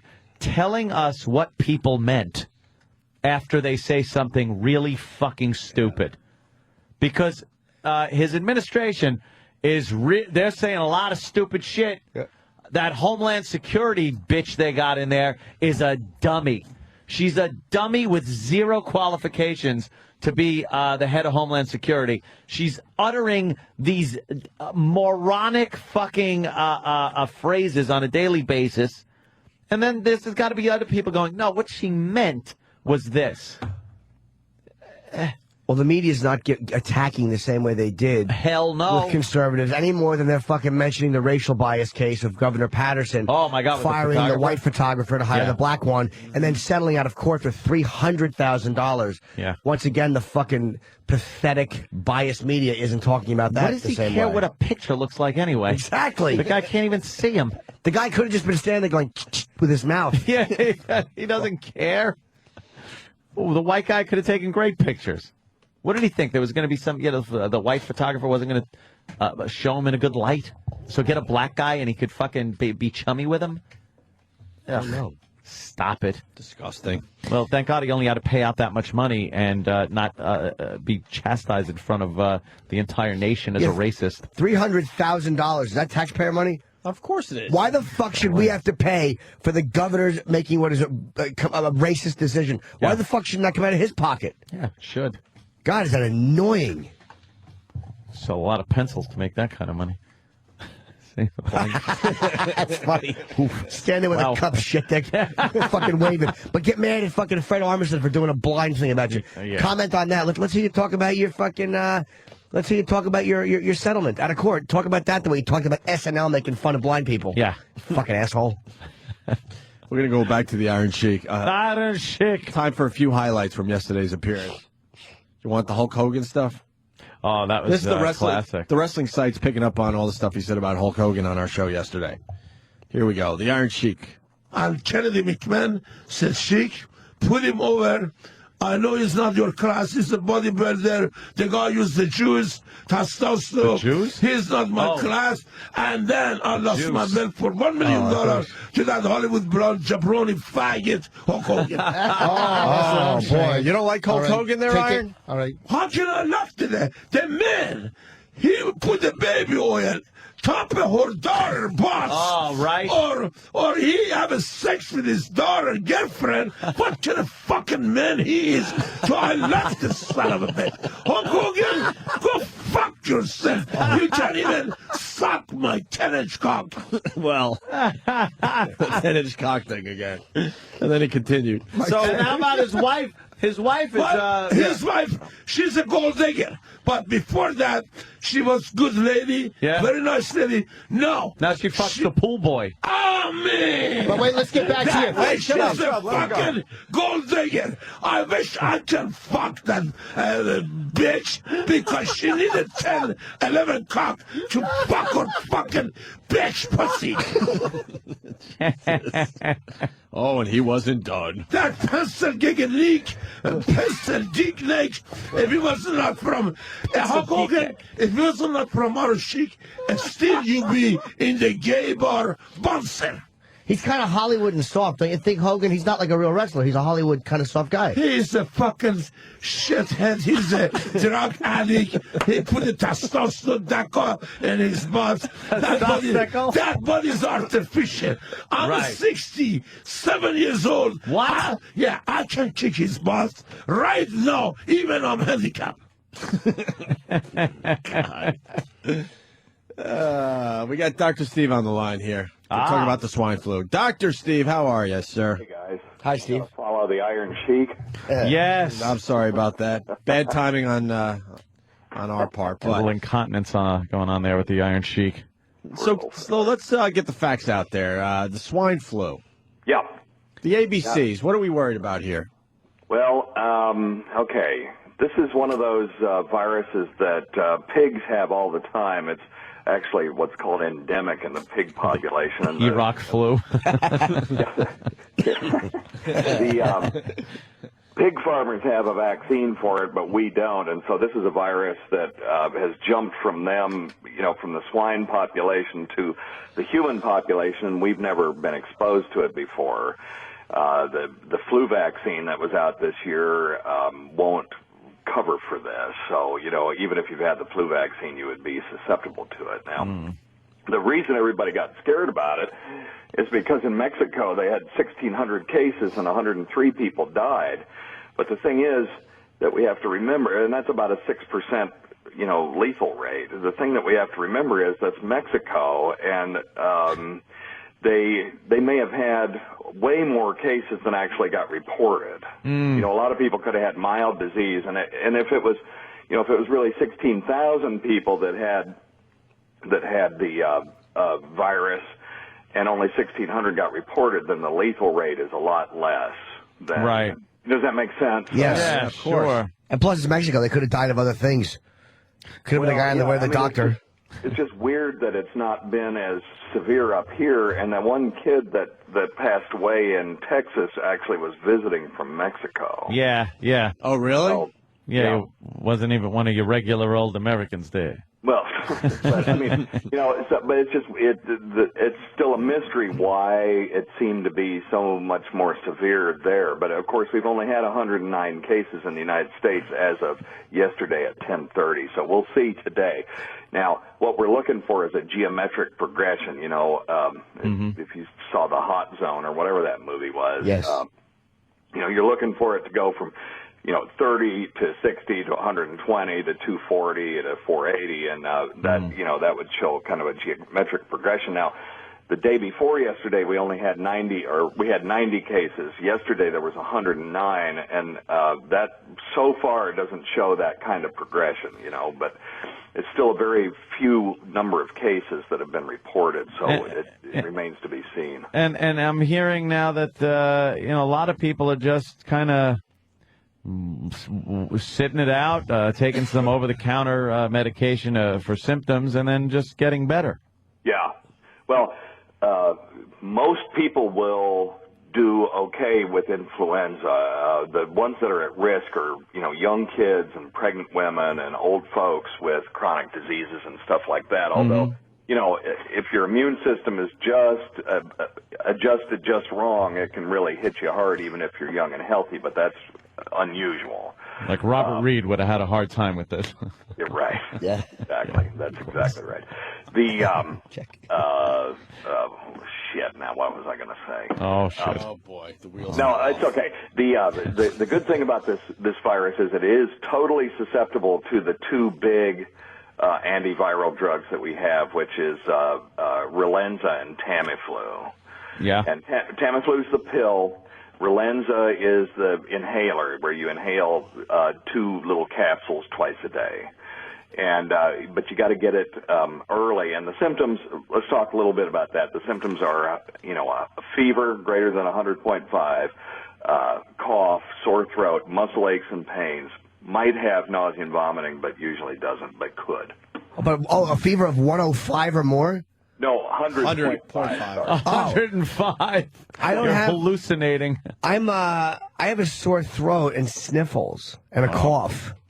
But I've had it for like Without the fever, it's unlikely that you have influenza. I'm not even worried about swine flu. I just want to know if I can get some. What should I take for this, do you think? Because I'm feeling a bit under the weather. And I have I'm singing at Carnegie Hall this weekend.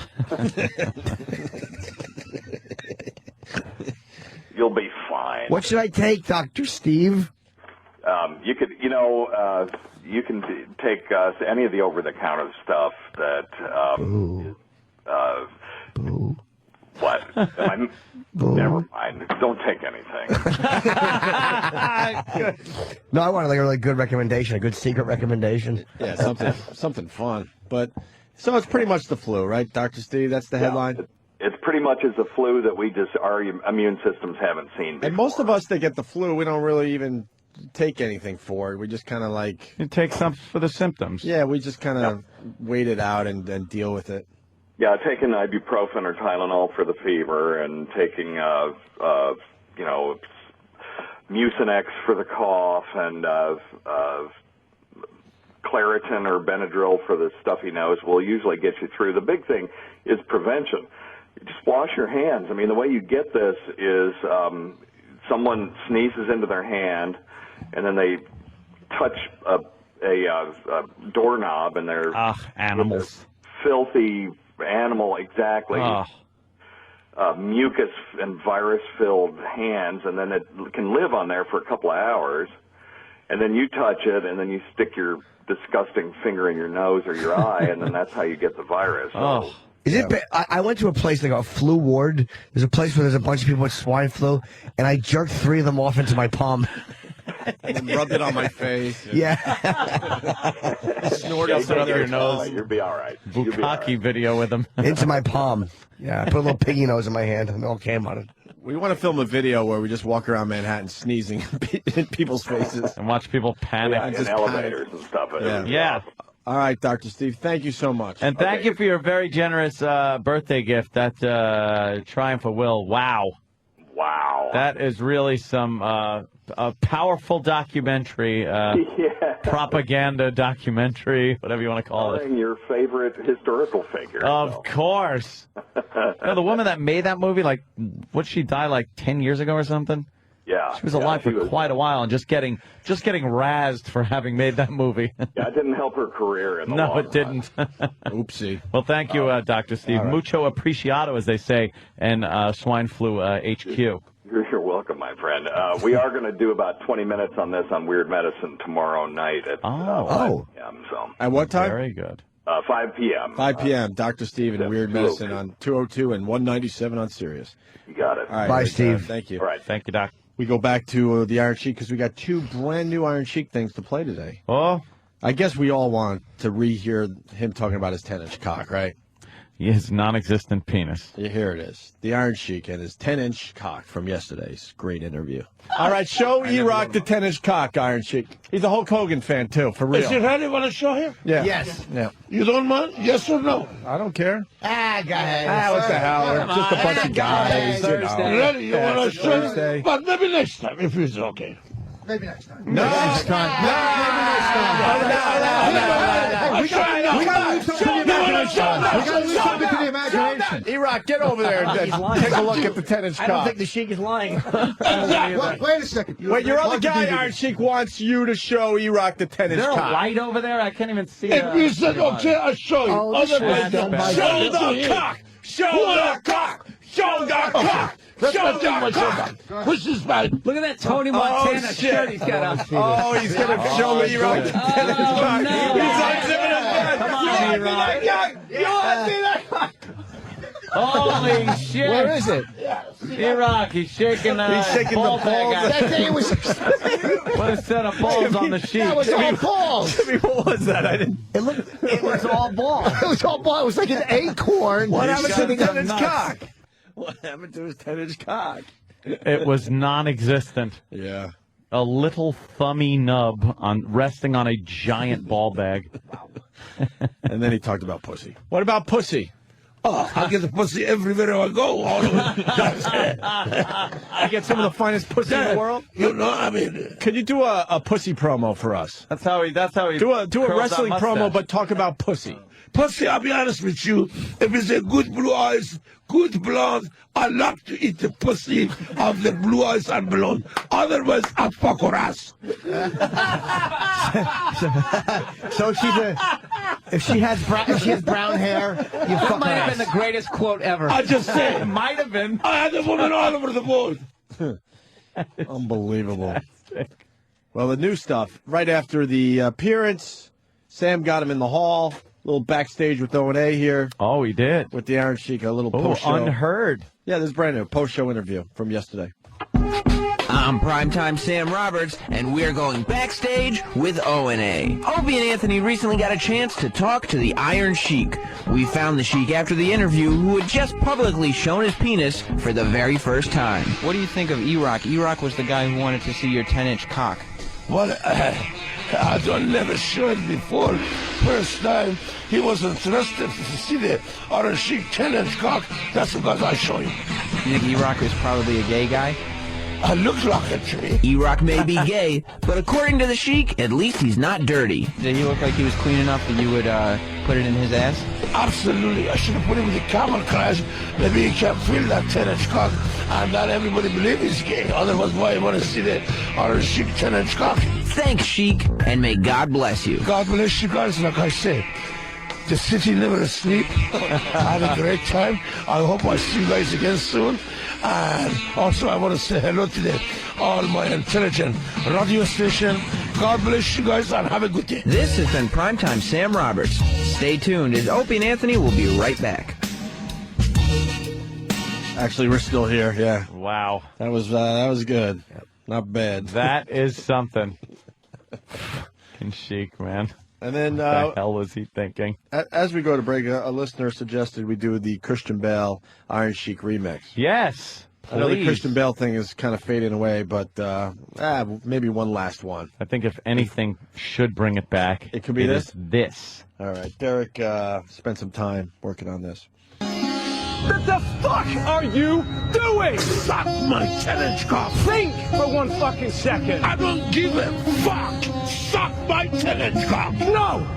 No! Don't be cheap, you son of a bitch. 10-inch my cock. What don't you fucking understand? Good question. You got any fucking idea about, hey, it's fucking distracting? Good question. Give me a fucking answer. I love you. Suck my 10-inch cock. I'm gonna fucking kick your fucking ass. You know, shut up for a second, all right? Oh, big time. You do it one more fucking time, and I ain't walking on this set if you're still hired. Go fuck yourself. My cock is too good. Fuck's sake, man, you're amateur.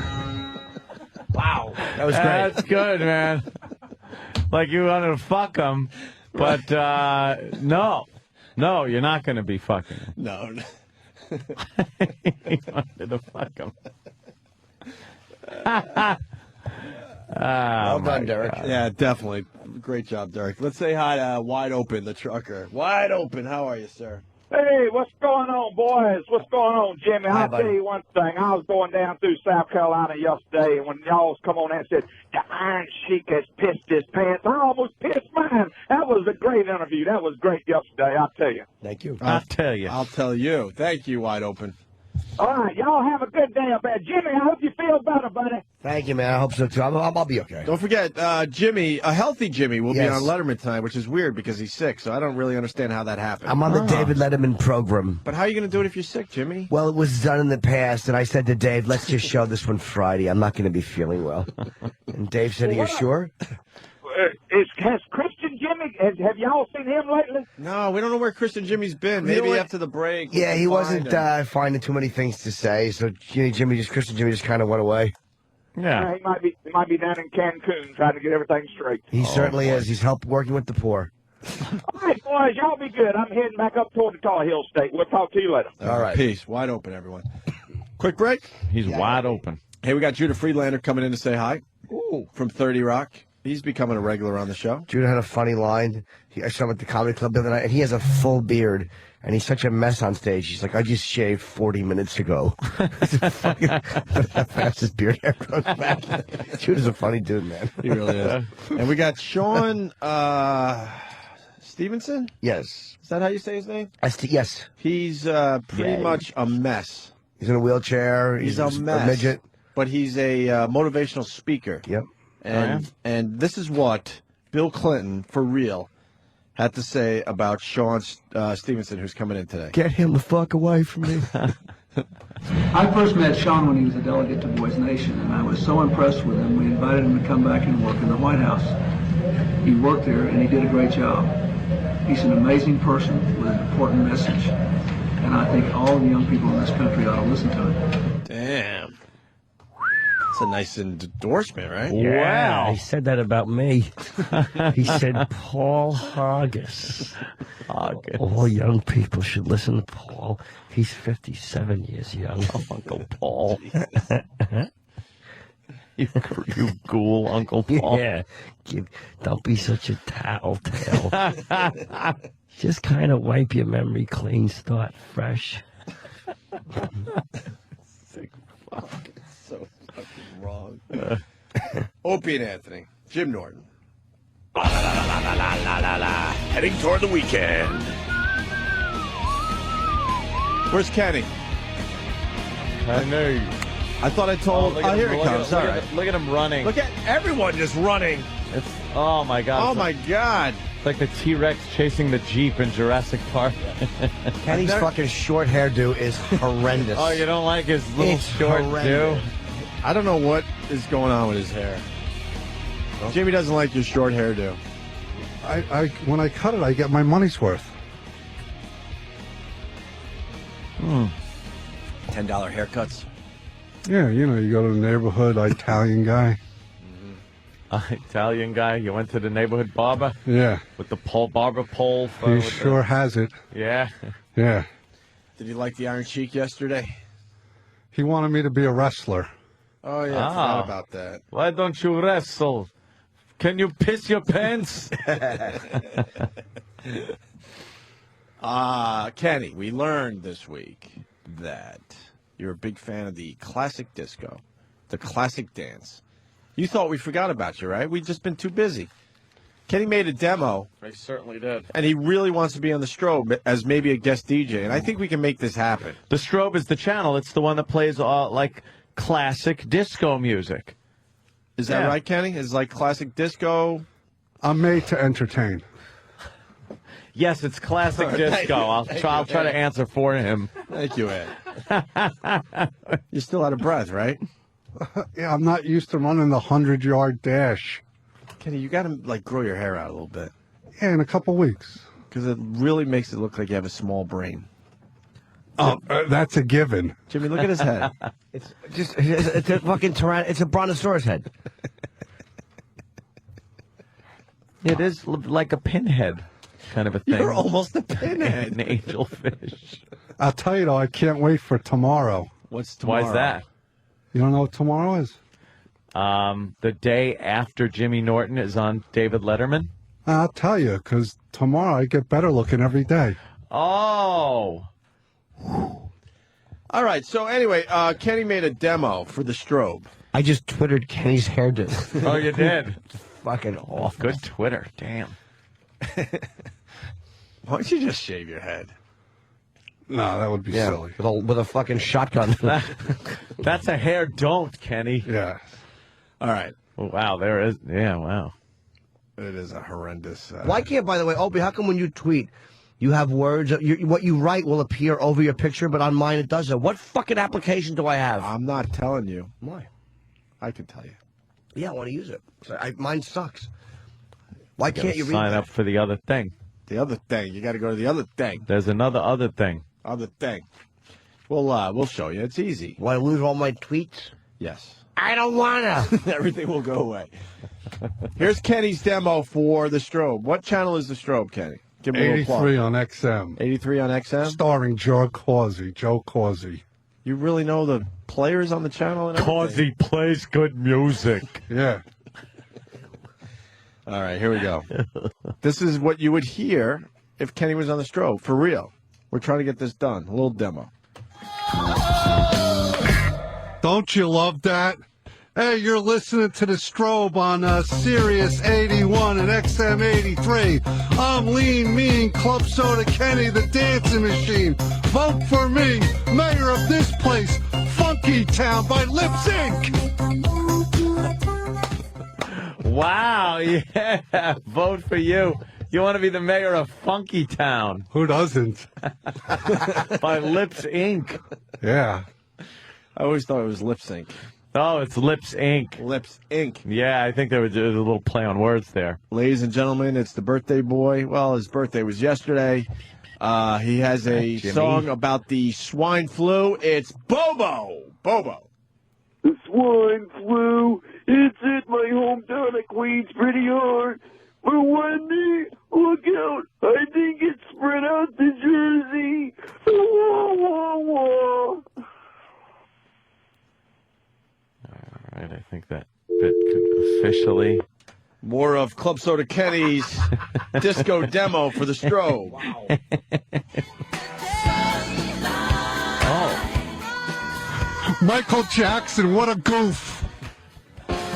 Hey, it's me, Lean Mean Club Soda Kenny, the dancing machine, on the strobe, XM83, Sirius 81. And coming up next are my Harry Bush favorites, the Weather Girls. It's raining men, y'all. And have we got no... And then it was raining men. Yeah, Hallelujah. Can I tell you? Yeah. I would be the hugest fan of the strobe if you were on there. Who would not tune this in? Fucking day. Hold on, man. We got Mike in Albany now. Mike? Mike, how are you? Yeah. Hey, good morning, boys. We didn't know you were from Albany, Mike. Hey, I need a favor from you guys. I saw the Dane Cook show last night. Yes. And Bob Kelly was there. Yes. He fucking killed. Where were you? Yeah, can we... What's that? Hold on, I want to... Albany. Dane Cook and Bob Kelly on tour, and we beat the shit out of Robert Kelly on the show, but I hope people understand, this guy is fucking hilarious. Yeah, we don't He's beat hilarious on the show as well, Yeah. but I mean... You know, his comedy's unbelievable. Yeah. Bob's a very funny guy. He's just a dummy. It's not that he's not funny. He's a There were a lummox. ton of people who thought Bob was better than Dane Cook. Yeah, I'll say this, and I'll say this in defense of Dane or anybody else who's headlining. There's always virtually no pressure on the guy that goes up first because people expect nothing out of you. Yep. And I would never fucking. And Bob is Bob can headline. Bob's a funny fuck.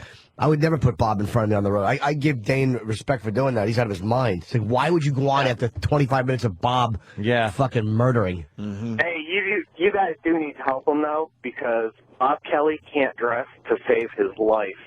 He looked like such a fucking douchebag. What are you, a fucking fashion consultant? Well, what do they have on? I'll tell you. No, but when he goes up on stage and he's wearing a purple T-shirt and like a pleather jacket. Yeah, he's an asshole. Bob is trying to be sexy Bob. He's out of I'm disgusting Bob. And now he's trying to be fucking handsome Bob, but he's dressing like a fucking gay guy in the late 80s club scene. He's got to stop. You know what, dude? I'm taking care of myself. I'm looking good. I'm feeling good. You know what, dude? So it's how'd all you lose about... the weight? Hey, thanks, boys. Hey, what's the big... I've run out of gas, Bob. Yeah, what's the big story today? What's the big story in the news that we could ask Bob? Oh, please. Bob Kelly about? There's so many. Swine flu. I mean, you know. Well, yeah, we the did swine, the swine flu. Did we? I don't remember. We've covered them all. All right, well, we'll think about it. Yeah, he kills, man. He fucking kills on stage. Let's get back to Club Soda Kenny, his disco demo for the strobe. I hated that song. But this is a great song on the strobe, XM 83, Sirius 81. I'm Lean Mean Club Soda Kenny, the dancing machine. And we're going back to the good old days, before AIDS was invented. Back when you could bang any $4 Coke where you wanted, no matter what he looked like. It's We Are Family by Sister Sledge. I got a few more seconds to kill, so listen how terrific I am, because here's the song now. Hit the post. Yeah, going in now. Oh, my God. The instant feedback has exploded. Everyone's saying they would listen to Kenny. Everybody. Oh, yeah. I mean, it would Yeah. get old after a week or two, but...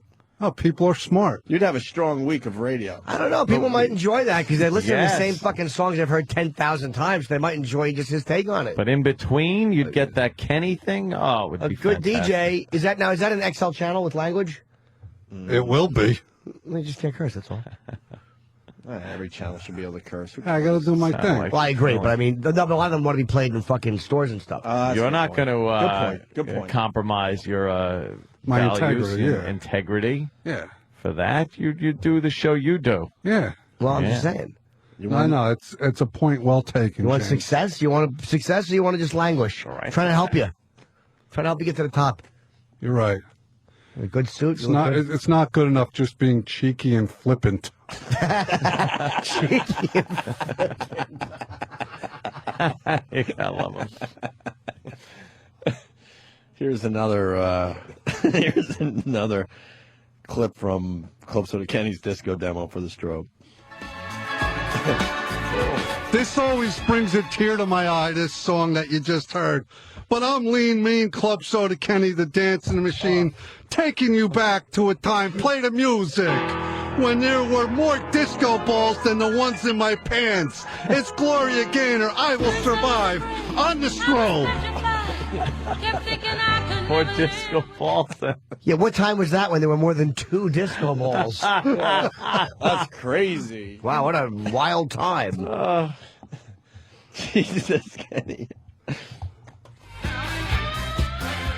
Disco in my pants. It's the strobe, XM83, Sirius 81. I'm Lean Mean, Club Soda Kenny, the dancing machine. We're getting ready to hit the town in our favorite pair of crotch huggers. And if you run out of moose, just drop a load in your hand and slick back your hair with that. It's Staying Alive by the Bee Gees. I love how he's just stomping over the vocals. Oh, yeah. He's That gotta didn't get- matter. He had his great line. Yeah, he has to get his shit out there. About the jizz moose. Yeah. Yeah. Anybody could hit the post. Exactly. You got to be entertaining. Yeah, I'm an innovator. I'm not a follower. See, people are saying this is perfect for a GTA radio station. Actually, NDA in Boston. Oh, yeah. This is perfect That for would GTA be good. if they were still doing it that way. Speaking of more? Boston, my friend Jay Moore will What be in happened? Boston What happened? tomorrow night. What happened? Oh, at the Wilbur. The Yeah. Wilbur Theater. Bill Blumenreich is the Yeah, place. yeah, and he's in Long Island tonight, West Hampton Performing Arts Center. My brother is Yeah, going. there will be a Hughes there. Yeah, so Jay, take care of my my bro. It's done. He wanted to see you badly. 2 more from Kenny's disco demo for the strobe. I love Diana Ross. I really love her.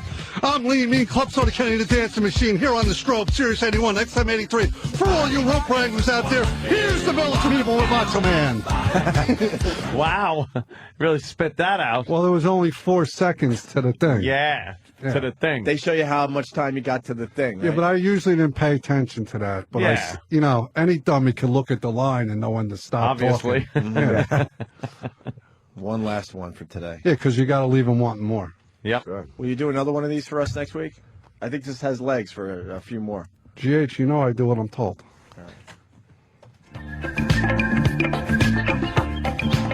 I could care less about the song you just heard, but this song is terrific. I'm Lean Mean, Club Soda Kenny, the dancing machine. Are ya? And here's the theme song for all you ugly chicks who think you're beautiful. It reminds me when I was hanging in the club with my main man Joe Causey, and I met this chick and she told me she was an attorney. So I said, bend over, let me cross-examine you. Here on the strobe. You really didn't even try on that one, did you? A lot of time Didn't to even kill. try. All right, write some new material over the weekend and do another one of these. And I want a new name. I think we got to hone this. He should have a few different. I want a new name, every one. Instead of Lean Mean Club Soda Kenny, I want a new name. I kind of like the dancing Kenny machine all the thing. time. It could be, yeah, I just want new names. All right. You should reinvent yourself every time. Okay. Yeah. Well, let's go to the phones and get some feedback for you, Kenny. Seymour from Florida. Yeah, it's Kenny, the lean, mean dancing machine. All right, we got it. Punching out. All right. Andrew, what did you think of Kenny? What's up, guys? I think we found the new Broadway Bill Lee and Joe Corsi right there in the studio. Who's Broadway Bill? Do you know, Kenny? Yeah, he's another one of them. All right. Another one of them. Yeah, thank you, mister. No problem, Ken. Have a nice day.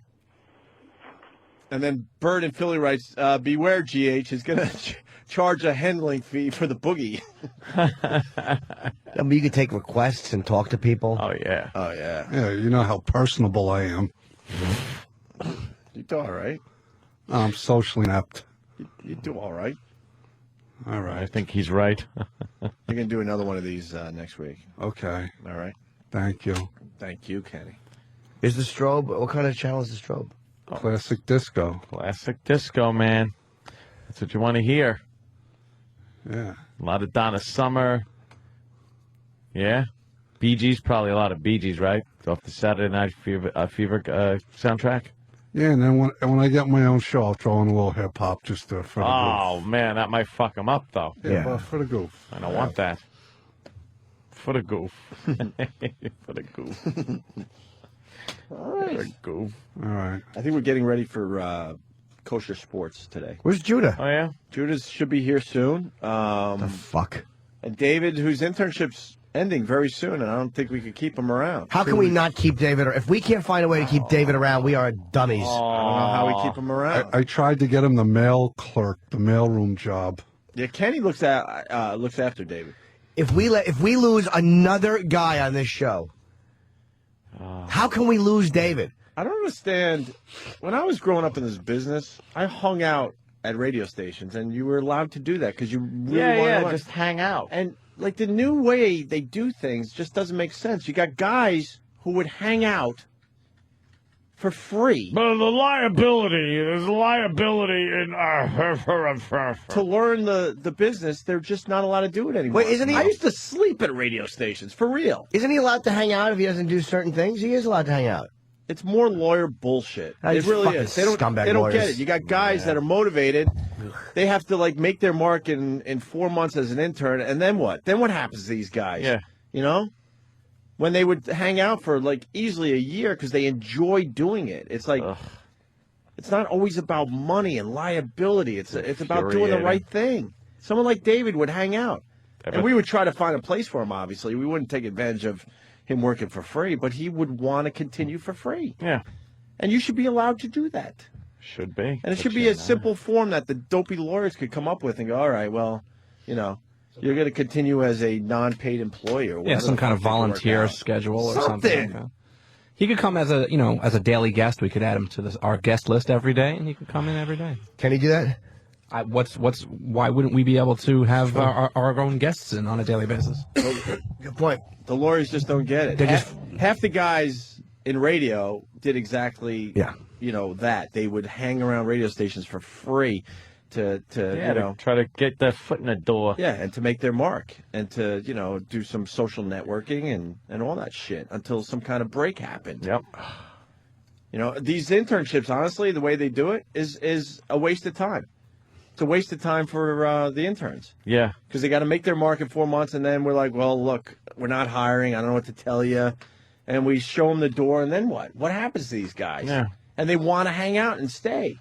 Oh, look, he's looking in the window at us. Jesus Christ, like a fucking puppy. Yeah. XM website is gone. What does that mean?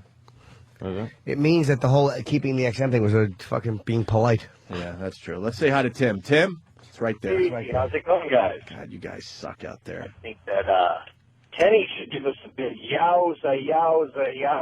Ah. There is one website that's inactive, but it's not the XM one. No.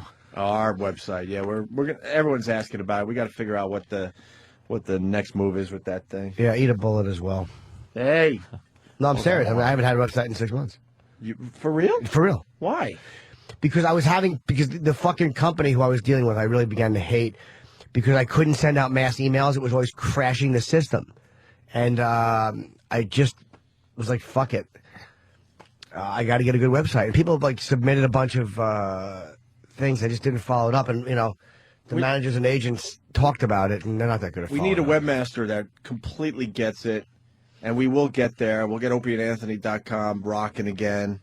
In the meantime, we're all doing stuff on our Twitters that sort of keep the vibe going. I'm not saying it's got to be better than that. I'm not trying to say that replaces the website. Right. Absolutely not, because there's so much more you can do with a website than a Twitter account. But at least, you guys can follow us on Twitter and get some of the shit that's going on in the studio. I think websites are eventually we'll get a nice website up and running again. I think they're less crucial now than they were a few years ago, because you do have YouTube and you do have MySpace and Facebook.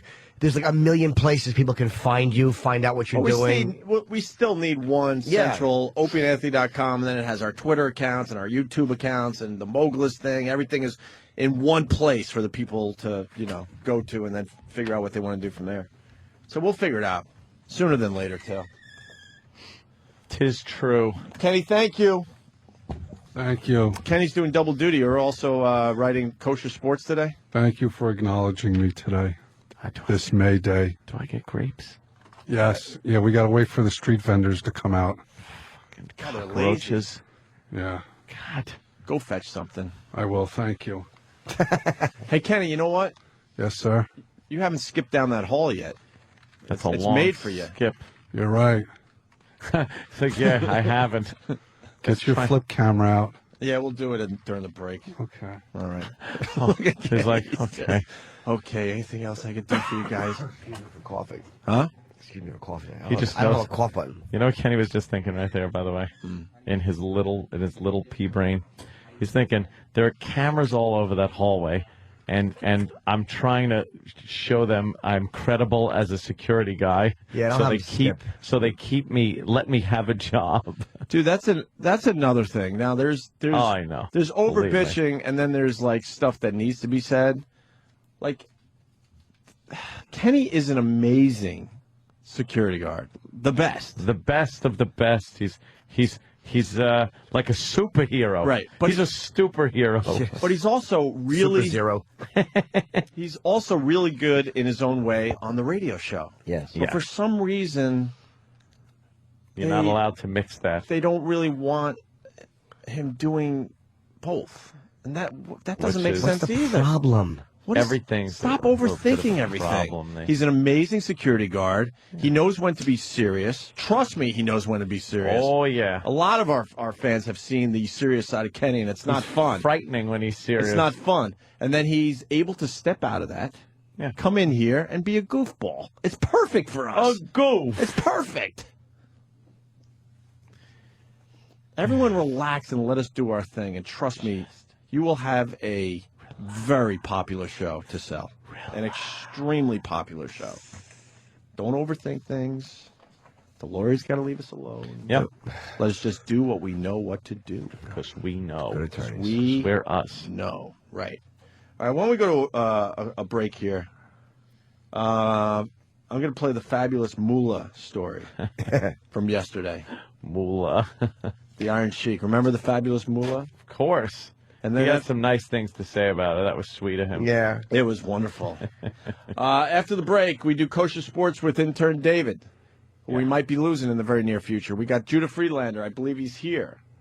And we have the motivational speaker, Sean Stevenson, coming in studio today. He's a mess in a wheelchair, but it just doesn't matter because he's a very inspirational guy. Yes. Is that what he does? Yeah. Good for him. After you hear him, you're not going to be like boo-hoo, boo-hoo. No? About yourself. No. Oh, good. Look what the guy's been able to do with what God gave him. We'll see. I don't know. We'll see. Are we going to be tough critics? Yes, we are. Don't expect special treatment because you're 1 foot 2 inches tall and you come in rolling around here. Let's get to it. How many pages is this book? He wrote a book called Get Off Your Butt, but he spelled it B-U-T. So it's called How to End Self-Sabotage and Stand Up for Yourself. Oh, I get it. Get off your butt. Like, yeah, oh, you want to do that? Yeah, but, oh, I get it. Because he really kind of can't. Yeah. But I still want to read it. I mean, I don't want to read it, but I'll peruse it. I don't get the motivational speaker thing. Why? Like, can't you just come up with the shit in your own head? Yeah, I mean... Like, you go like, I think everybody knows, like, yeah, I should do this. I should do that. What, you need someone to kind of push you? I think so. Yeah. It makes you at least think about it. If you like something, you'll do it. True. Well, you can ask him that very question when he comes in. I will. Don't worry, we'll keep it fun. Sounds like some kind of convention we're about to go into. Yeah, fuck it. We'll make it fun. Boy, the Red Sox got a shellacking yesterday. Kosher Sports next. Oh. But first, the Iron Sheik talking about Moolah, the fabulous Moolah. Hey, Iron Sheik, would you rather fuck Eric in the ass or the fabulous Moolah? Both of them. Both of them doesn't worth the shit. No. Moolah. God bless him. I don't talk behind the Moolah. She didn't like my smoke in the car. I was smoking. Greg the Hammer, myself, we give the Moolah ride in the California. She come in the car, and I smoked the marijuana. Greg smoked the marijuana. And fabulous Moolah said, Sheik, I don't like that shit in the car. I said, oh yeah? You don't like my marijuana? Greg, stop the car. Get the fuck out of the car. So, after that, I tell her, keep your fucking mouth shut or take a hitchhike to the show. So, and then... She's an old lady. Exactly.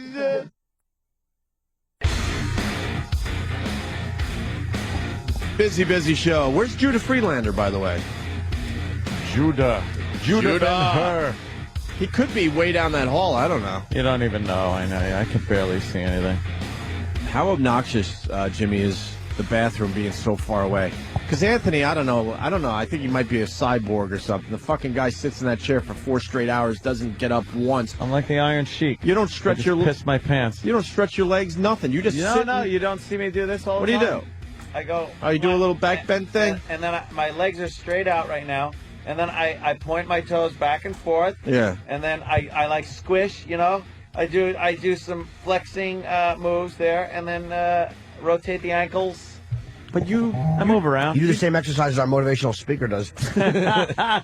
You never get out of your chair. You don't like walk a little bit, check out the view. This is a nice view about 20 feet away from our studio of I'm not a view guy. Midtown, Times Square, the Hudson River.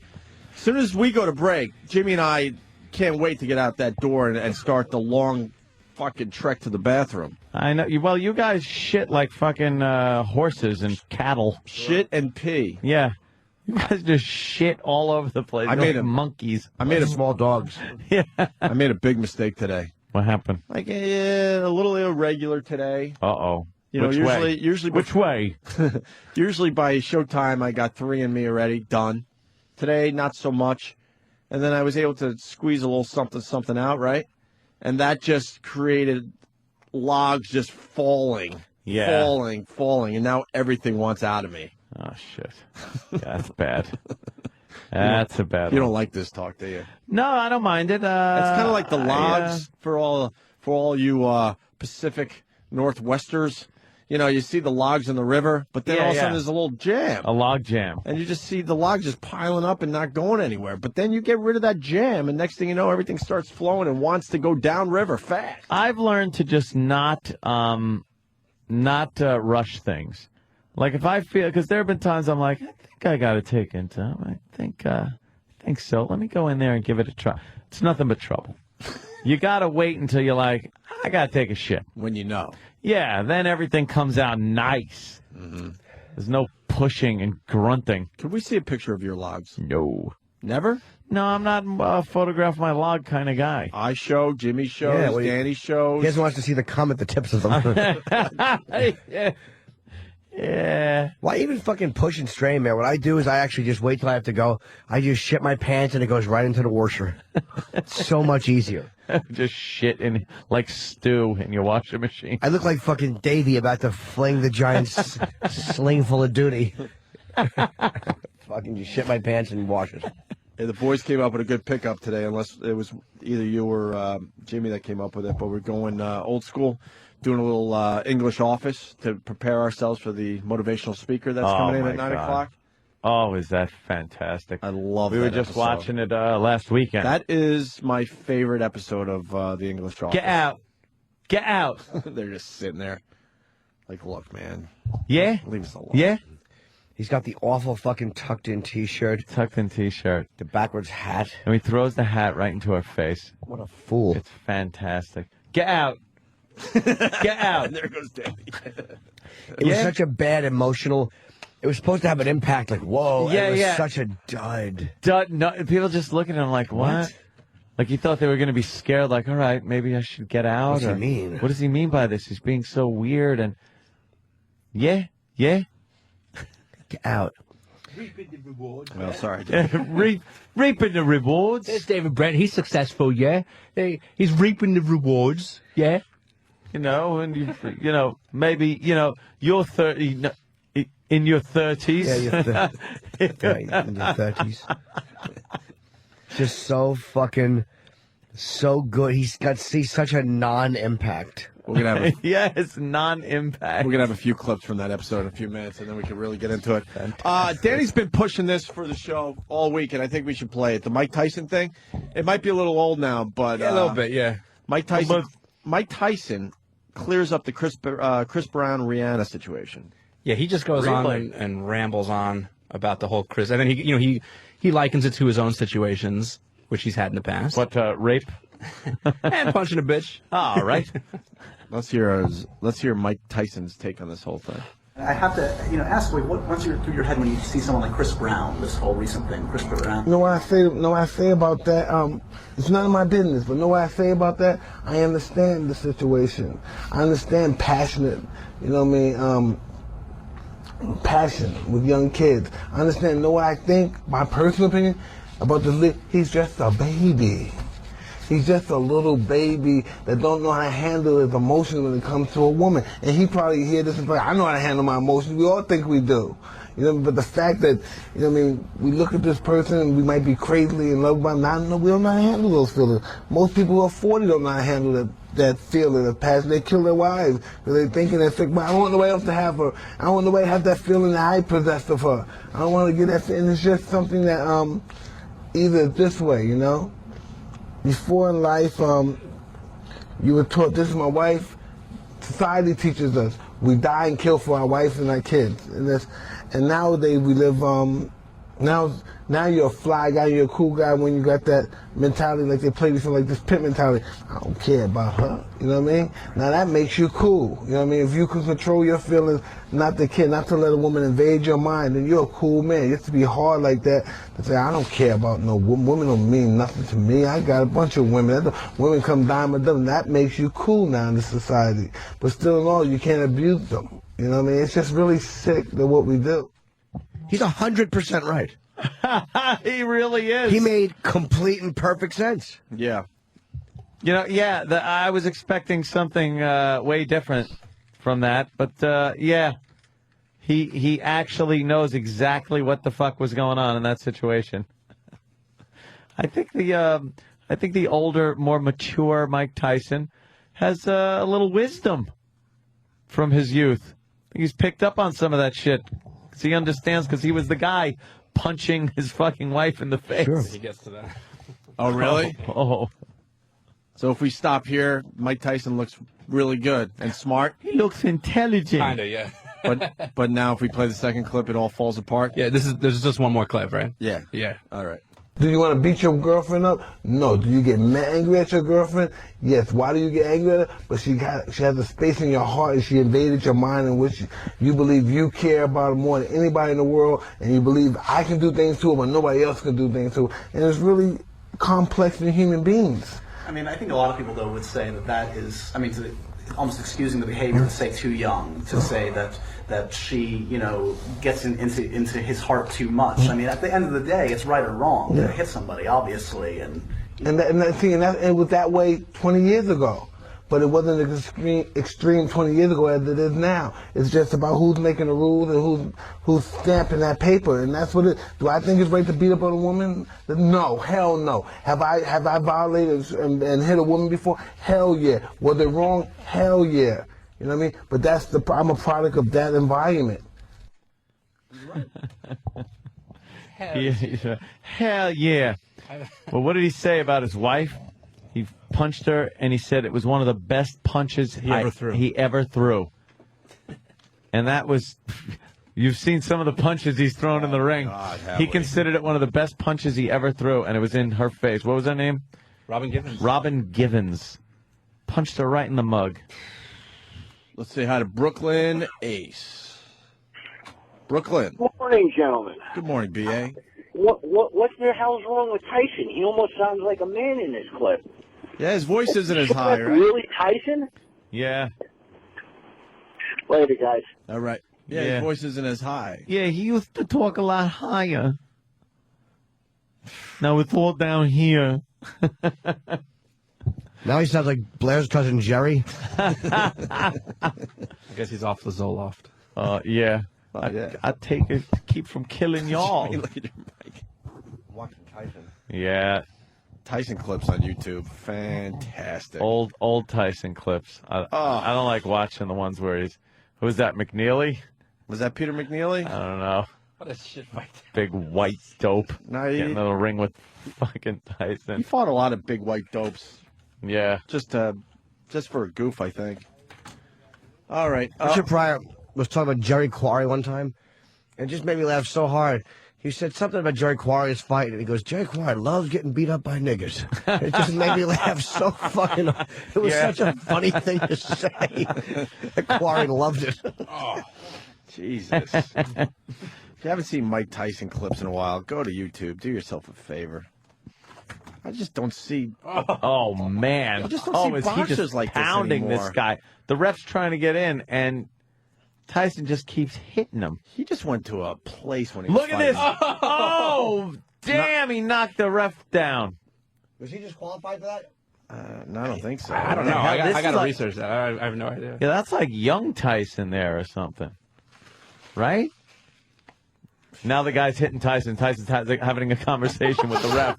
Like the guy is hitting Tyson as Tyson's just having a conversation with the ref. It did nothing to him. A body shot knocked people out. Look at this. Oh, my God. Tyson's holding him up now. He's holding him up with his punches. That guy's not going down, though, man. No. The ref's trying to get in there and stop the fight. The guy is easily 6'5". Tyson's hitting way up to try to get him. Just around the ref. Damn. Yeah, he tried to get around the ref to punch the guy in the head. And now the guy's just talking to the ref. The other guy decides, he might start punching Tyson. Tyson's having a conversation. Hey, what's up with the Tyson movie? I don't know. I want to get him in for that. I think, what was I going to say? I think it's a good movie. Yeah. That's all I got on it. It look funny. I'd like to know more, is what I'm saying. It's is funny. Is it a documentary on Tyson, or? I don't know.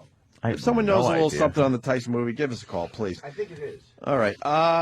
The Office, the English Office. No, Tyson plays a guy who's reviewing all of his girlfriends. It's like a Matthew McConaughey film, except he rapes them. Yeah. Put those two movies together, and now you're talking. The Matthew McConaughey and the Tyson flick. Wow. Oh, God. Oh, you stayed hit when Mike hit you. Oh, my God. The guy got knocked down 3 times from one knockdown. You think his friends laughed at him for that? You know what's funny? The guy got up and then fell back down and was so pissed that he was so fucked up. You see the where he got angry at himself? Because he could not stand back up. He got couldn't get knocked himself down. together. What's the He punch? goes to get up. Go back, little Danny. I want to see the punch that actually put the guy down. He goes to get up, and that short fucking left. punch he Watch had. how pissed he gets at himself because he can't get up. He Watch. goes to get up. He falls through the ropes. Right here. Gets up Jimmy. again. And then gets mad at falls himself. sideways. Yeah. It's like someone spun him around 20 times and let him go to try to walk. Is this Michael Spinks? That looks like Ken We're Norton. watching him. Ken Norton Did might he be fight up. Ken Norton? I think so, but Holy Ken Norton was so shit. old. If he did. No, wait, no, did he? I don't know. That guy kind of looks like Ken It Norton. might be Michael Oh, Spinks. my. No, it's round 6. It couldn't be Michael Tyson Spinks. was fucking devastating, man. Jesus. Just devastating. I haven't watched boxing the same way since Tyson. No, went away. no yeah, one he was has. exciting. He was the last of the last fucking, fighters that you went, I got to see this guy. But he wasn't fighting any guys. And I'm not taking it away from Tyson, but I think, they said, guys that hit, Ernie Shavers. You know what it is, though? He wasn't in a phase in his career, unfortunately, where there were a lot of really good boxers Right. at his weight class. Like Foreman, I think a younger Foreman would have hurt Tyson. I think... Holy shit. That fucking left hand is amazing. Tyson was good. He would agree. He was a very quick boxer. He would duck and then had that uppercut, devastating uppercut with his legs. Oh, fuck. That's Larry Holmes. I strongly suggest you just go to It's a nice Tyson montage. knockout Wow. somewhere on Yeah, he was really a rough fucking puncher. Killing people. Let's go to Mike in Connecticut. Mike? Hey, Mike. Good evening. Hey. You're representing at least 20 phone calls right now because everybody's calling about the same thing. So do it justice. What do you know on the Tyson film? Well, basically, I saw it online yesterday, and it's way more psychological than just his physical fights. It goes into who he is as a person, what he did, goes into his relationships, his kids. It was just really eye-opening. Was it good? Oh, it was unbelievable. I couldn't stop watching it. Oh, His fuck. peak right here. Yeah, when Tyson was young. Fucking five. Look at it. You didn't even see that punch. That motherfucker's on the ground. Yeah, Tyson had a fucking he was a squat, but people say he was a much better boxer than he got credit for. Like he's a faster puncher. Dude, he's picking his shots on that guy. Like here, you stand there. I'm just gonna punch you in the face. You know what? He wasn't that much past his prime when he lost to Buster. He wasn't that much past his prime. That's why you think like that was more of a psychological thing, I think. Yeah. Holyfield, Buster Douglas.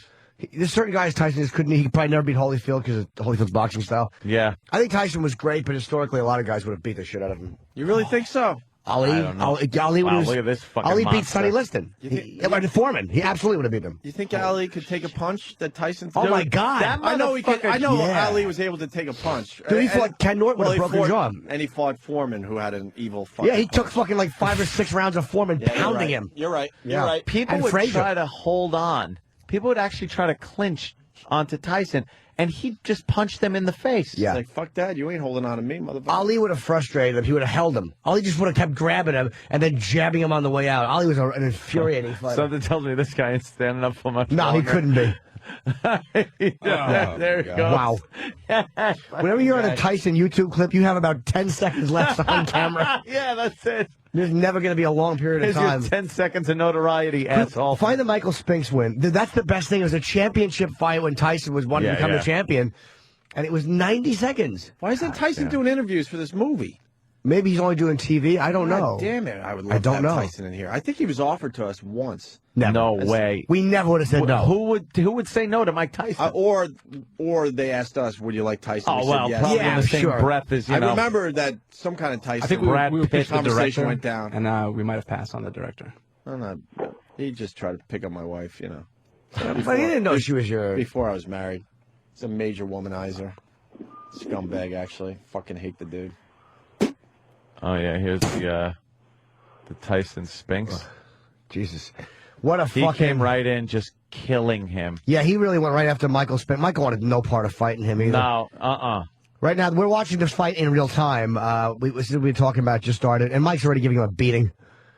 How he stood up that long. Somebody is pissing right now in this arena who had good tickets, and they're going to make it back, and fucking Tyson has a belt on. Yeah. Someone's getting a hot dog. When you said someone's pissing, I thought you meant Michael Spinks. No. You see it on his face like, what the fuck did I get myself into? He just wants to have the dignity of going into round 2. I thought you saw the Iron Sheik in the crowd. The Iron Sheik is in there. Just, I have to take a piss. The pay-per-views were ridiculous after a while because you'd get them and watch the undercards maybe. They'd have this big, long bio on both guys. And then the fight was over. Tyson is just fucking pounding. He wants this belt badly. Do you think they got to Tyson, too, and said, look, you got to kind of hang in there a few rounds. Because drag these out. Wow, we're losing too much He put money. him down with a body blow right there. Yeah, and Michael Spinks is like, all right. Punch to the stomach knocked him down. Yeah, Spinks is like, all right, I'm still good. All right, he's I'm like, good. oh, what the fuck am I doing here? I'm good. He I got goes, a minute what 15 am I left in this doing round. here? Boom, Good flat night. on his back. One punch later, he's on his back. He looks like Richard. He looks like fucking Steve Harvey, actually, on his back. With that big mouthpiece, looks like those big Steve Harvey teeth. Yeah, Michael's attempting to get up, and he's watching his belt just go away. That's it. And he tries to get up, and he falls through the ring. through the ropes, and that was that. That was Wow, Kevin Rooney hugging him. What a day in history that was. Customato was already dead, I think. Was he? Yeah. Yeah, but after Kevin Rooney left, I think that's when Tyson screwed. Rooney? When he went completely with Don King. I think that was when he just completely lost his good training and began to go down the toilet. Let's say hi to Tom on Long Island. Tom. Hey, what's up, boys? Hi, Tom. Tom. Hi, thank you. Yeah, I heard a comparison like in the 90s. They said getting hit by Tyson was like putting a phone book against your head, letting Babe Ruth take a hack at it. Ooh, that would hurt. Yeah. That's all I got, guys. Yeah, he's a fucking amazing puncher, dude. I don't think there are many people that Tyson couldn't have knocked out if he hit him right. But a lot of those guys in the 70s, and I'm not just glorifying the older days, but they could take a punch, man. You know, they could take a punch, but they were a little more lumbering back then than Tyson. Tyson was a fast fucking guy for his weight. Yeah, but Joe Frazier fought like that. He was fucking a squat, powerful, fucking ducking, hard to hit guy. Yeah. But these guys just didn't go down in the first and second round. I mean, the majority of times, Frazier Ali went the distance. Went the distance, yeah. Fucking went the distance with Ken Norton. Went 5 or 8 rounds with Foreman. They'd come out at the end of that fight for the announcement of the winner, just beat to shit, both of them. It's amazing. Back in the good old days of boxing. Now it's, UFC. It's all about UFC. I can't even watch these guys without thinking of Fedor just grabbing their legs and tapping them in 8 seconds. Yeah. It's like... Fucking, there's the Buster Douglas. Amazing. Oh, that was Buster knocking him out? Yeah. 10th round, right? Mm-hmm. That was hard to watch. Yeah, it really was. Wow. Because it was like, my God, how is fucking Mike Tyson getting knocked down? And he put his he put his mouthpiece in backwards when he gets up. Yeah, the place went nuts. Let's say hi to Seth on Long Island. Seth. Hey, how's it going, guys? What's up, buddy? Well, not much. I actually caught the filmmaker on Morning Joe a couple days ago, and they showed how women who would normally think Tyson of a big white beater, after seeing the documentary, walked out with newfound respect for him, actually. Oh, yeah? Yeah, amazing to me, because the guy's a babbling fucking moron. He did go to prison for rape. Yeah. All right, well, obviously we got a newfound respect for the rapist. All right, thank you, sir. Yeah, we can talk about Tyson for another 20 minutes, but we got a lot going on the show Sean today. Stevenson's here. June is late, but Sean is here. Yeah, we're going to get him in a sec. Let's get Kosher Sports done. Yeah, bring in our Sean, Jewish friend. Yeah, as Sean Stevenson makes his way into the studio. Ladies and gentlemen, it's intern David. My son David. We haven't done Kosher Sports in a while. We might be losing David. David. Yep. Hi. Hey, David. What's the matter, David? Nothing's wrong at all. No, we heard you. Whoa, we heard there's a problem. Well, yeah, what problem is What's that? wrong? Are you okay? Yeah, what problem did you hear? He hates being touched. Well, I don't touch him.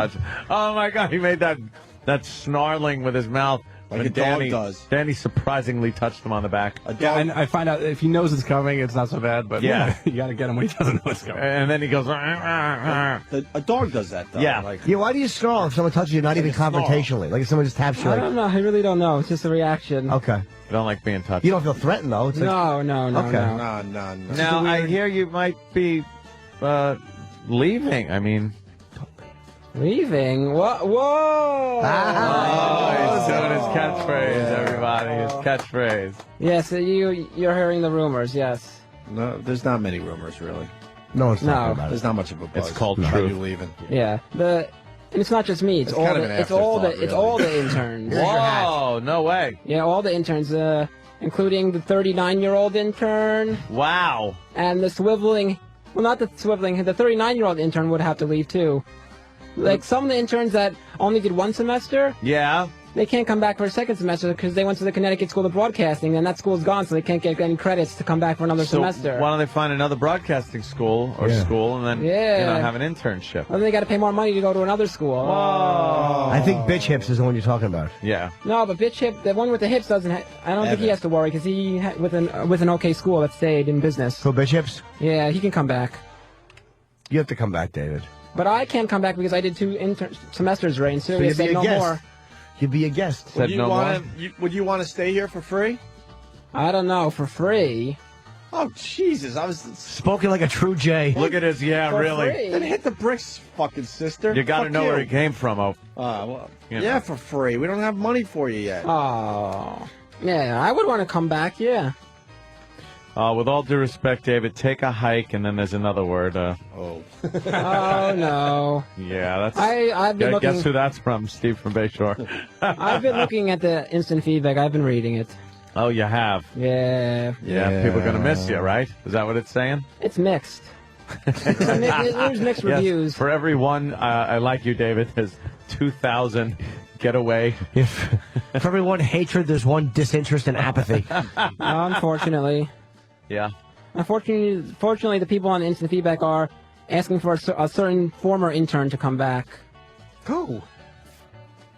Have you guys been reading the feedback? No. They're asking for Mr. Pat Duffy to come back. We love Pat. Really? They're saying, I don't want David to come back. I want Pat Duffy to come back. Pat Duffy's still That was number Danny one. R. in Manhattan.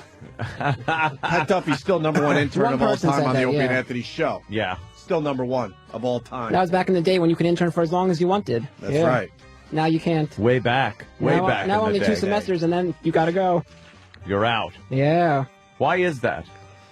I'm really not sure. It's something that Sirius came up with when the merger happened. Yeah, why didn't you ask? Like, why is that, sir? Why only 2 semesters? Maybe if they we're want to working give out like, well. Maybe they want to give other potential interns a chance to intern. Boo. Maybe. Damn.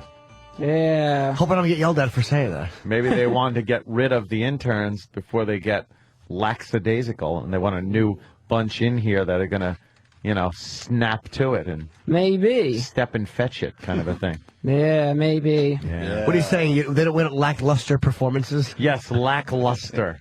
Don't give a lackluster performance, David. Well, David, if the show was going to hire you, how much money would you ask for? How much can they provide? I That's don't not know. the way you negotiate it. No. How much do you want to continue with the show? If they were going to pay me, I'd want a good yearly salary, like a good 35,000 to start off. Oh, yeah? Yeah. 30, Yes. 35 grand. Yeah, to start off, yeah, sure. That'd be enough for me to get going, yeah. Well, good luck to you. What do you make now?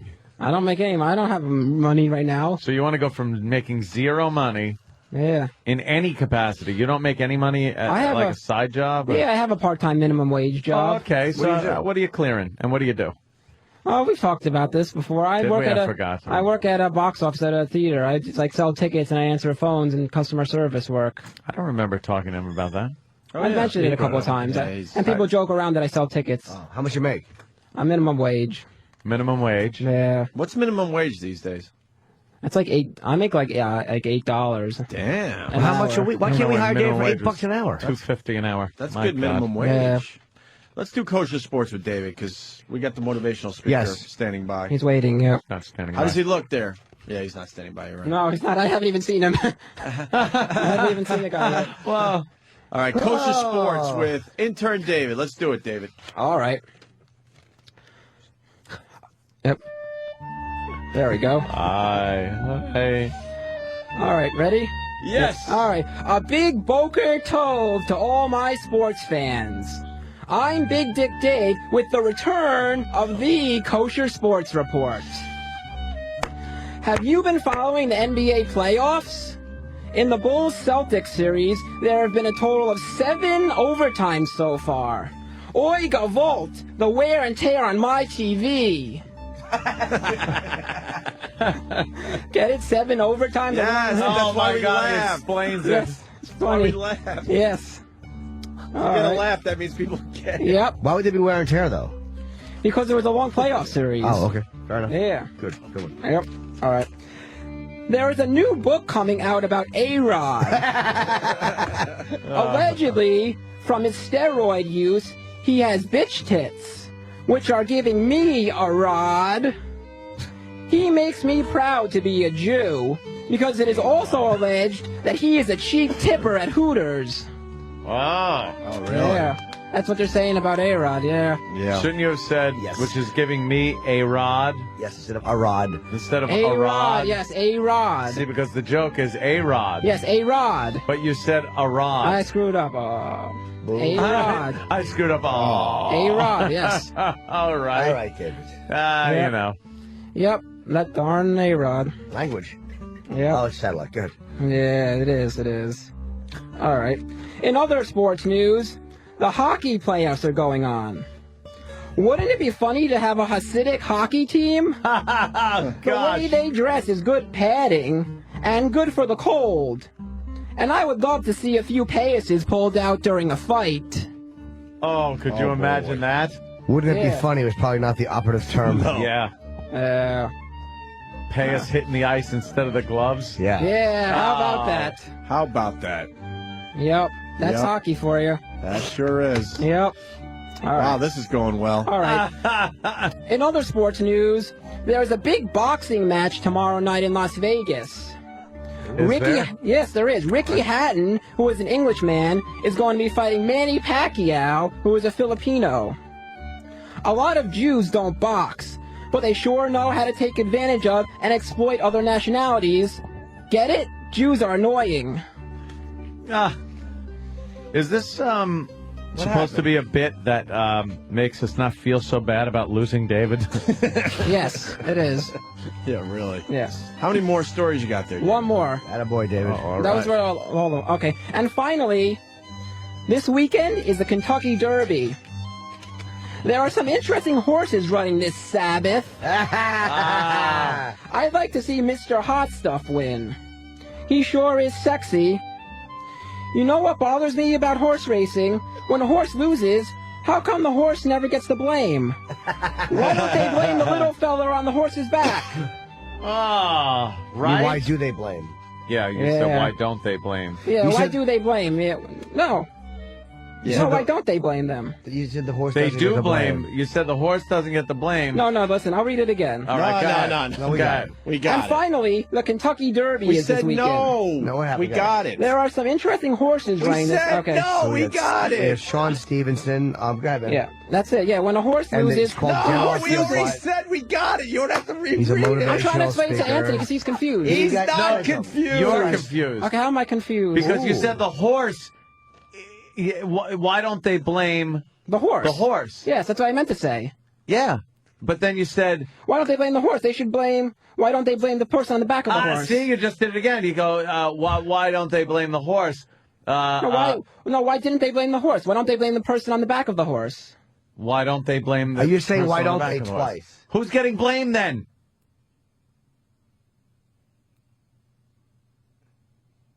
Oh, yeah, you're right about that. Oh my God! I knew I was. You're all right. You are. Is that it, David? Yeah, that's it. David. Yeah. Oh, David. Oh, well. Jimmy- Well, this has been your Kosher Sports Report with me, Big Dick Dave. Check me out on Facebook, ladies. Jimmy, you might want to move out of the way. David, you did such a great job Yes. with Kosher Sports. Yes. I want to pay you now for your time. Oh, how much? Oh, God. That's better than zero. Where did you get all those pennies? Yeah, wait, you just had them in your pocket. All right. There's also other change in there too. Oh, besides pennies? Yeah. Oh, now he's interested. I don't see any. I don't see There anything are. except for pennies. I don't see. Get down on all fours and get your paycheck. I don't see it. All I see are pennies, Jimmy. All right. So point out no. It's all pennies. You'll find them as you pick them up. Oh my God!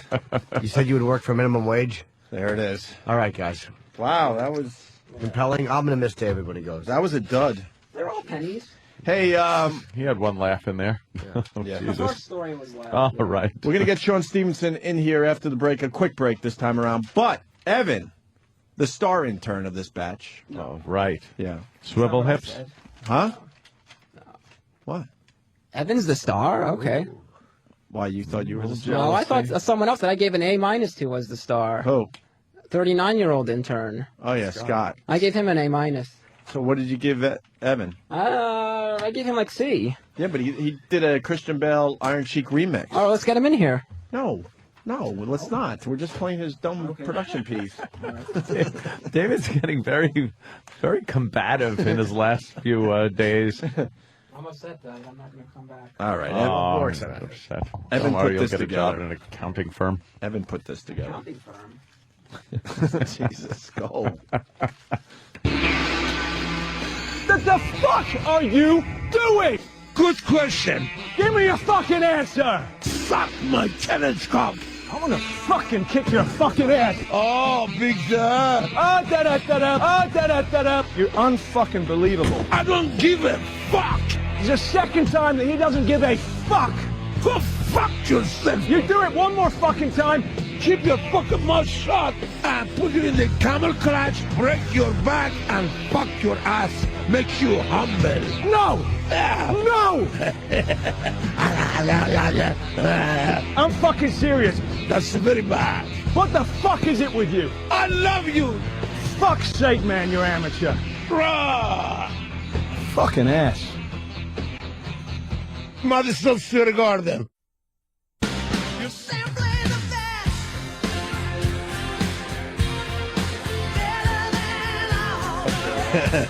Well, yeah. Perfect song. Opie and Anthony. Jim Norton, who's going to be on Letterman tonight. Let's not forget about that.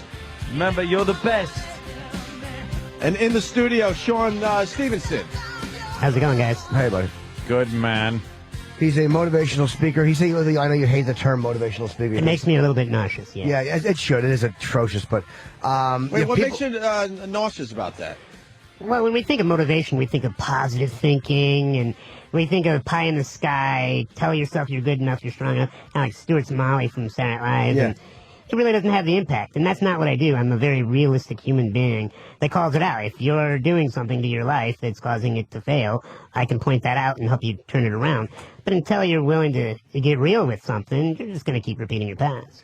Okay, so yeah, not a motivational speaker. What would you consider yourself? Just a realistic... A motivator by example? Well, I'm a psychotherapist, so about 8 years ago, I've been speaking for 13 years professionally, and then about 8 years ago, people started coming out of my audience with major challenges and pulling me aside. You know, kids would say, I'm cutting myself, or people would say, I think my dad's suicidal. I mean, it'd be really heavy stuff. And they'd say, what do I do? Well, as a professional speaker, I wasn't trained to clinically respond to that. I couldn't give them a little metaphor to help them with that. So I realized I had to go back to school and become a professional listener. And then for about the past 8 years, I've also been a therapist. But my therapy is interesting because it's called full immersion, where I see a client for 12 hours in a row and then never again. No. Yeah. That cannot be true. It's an amazing experience. Why never again? Well, it's not that I won't speak to them ever again. It's just the issue. And stay out. He gets all the dirty secrets and then says, get out, you filth bag.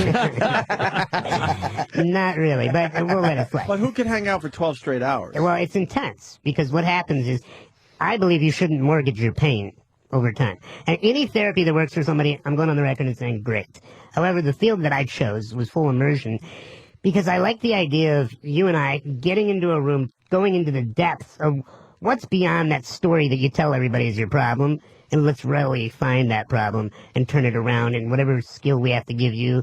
And I teach people how their mind works so that they don't become codependent upon me. Where do you meet them? In your office? Yeah, we meet in my office, and we do certain things like, we call them field trips based on whatever their challenges may be, and take them out into the real world. Also, you do break it up with, like, milk and cookies or beers or something, at least. We get outside. Hours. We get outside in the world. Yeah. It's not like I lock them into a room with, no windows and no lights. And 12 hours of pontificating. Right. No, it's realistic. We have a great time. But I have to unplug them from their life, because the challenge with most therapy is you go in, you're there for an hour, and about 45 minutes of that, you're just warming up to even open your mouth and tell somebody the truth. And then you got 15 minutes of the truth and you're done. And then you got to go back to your life and get all messed up again based on what your scenario is at home or in your work life.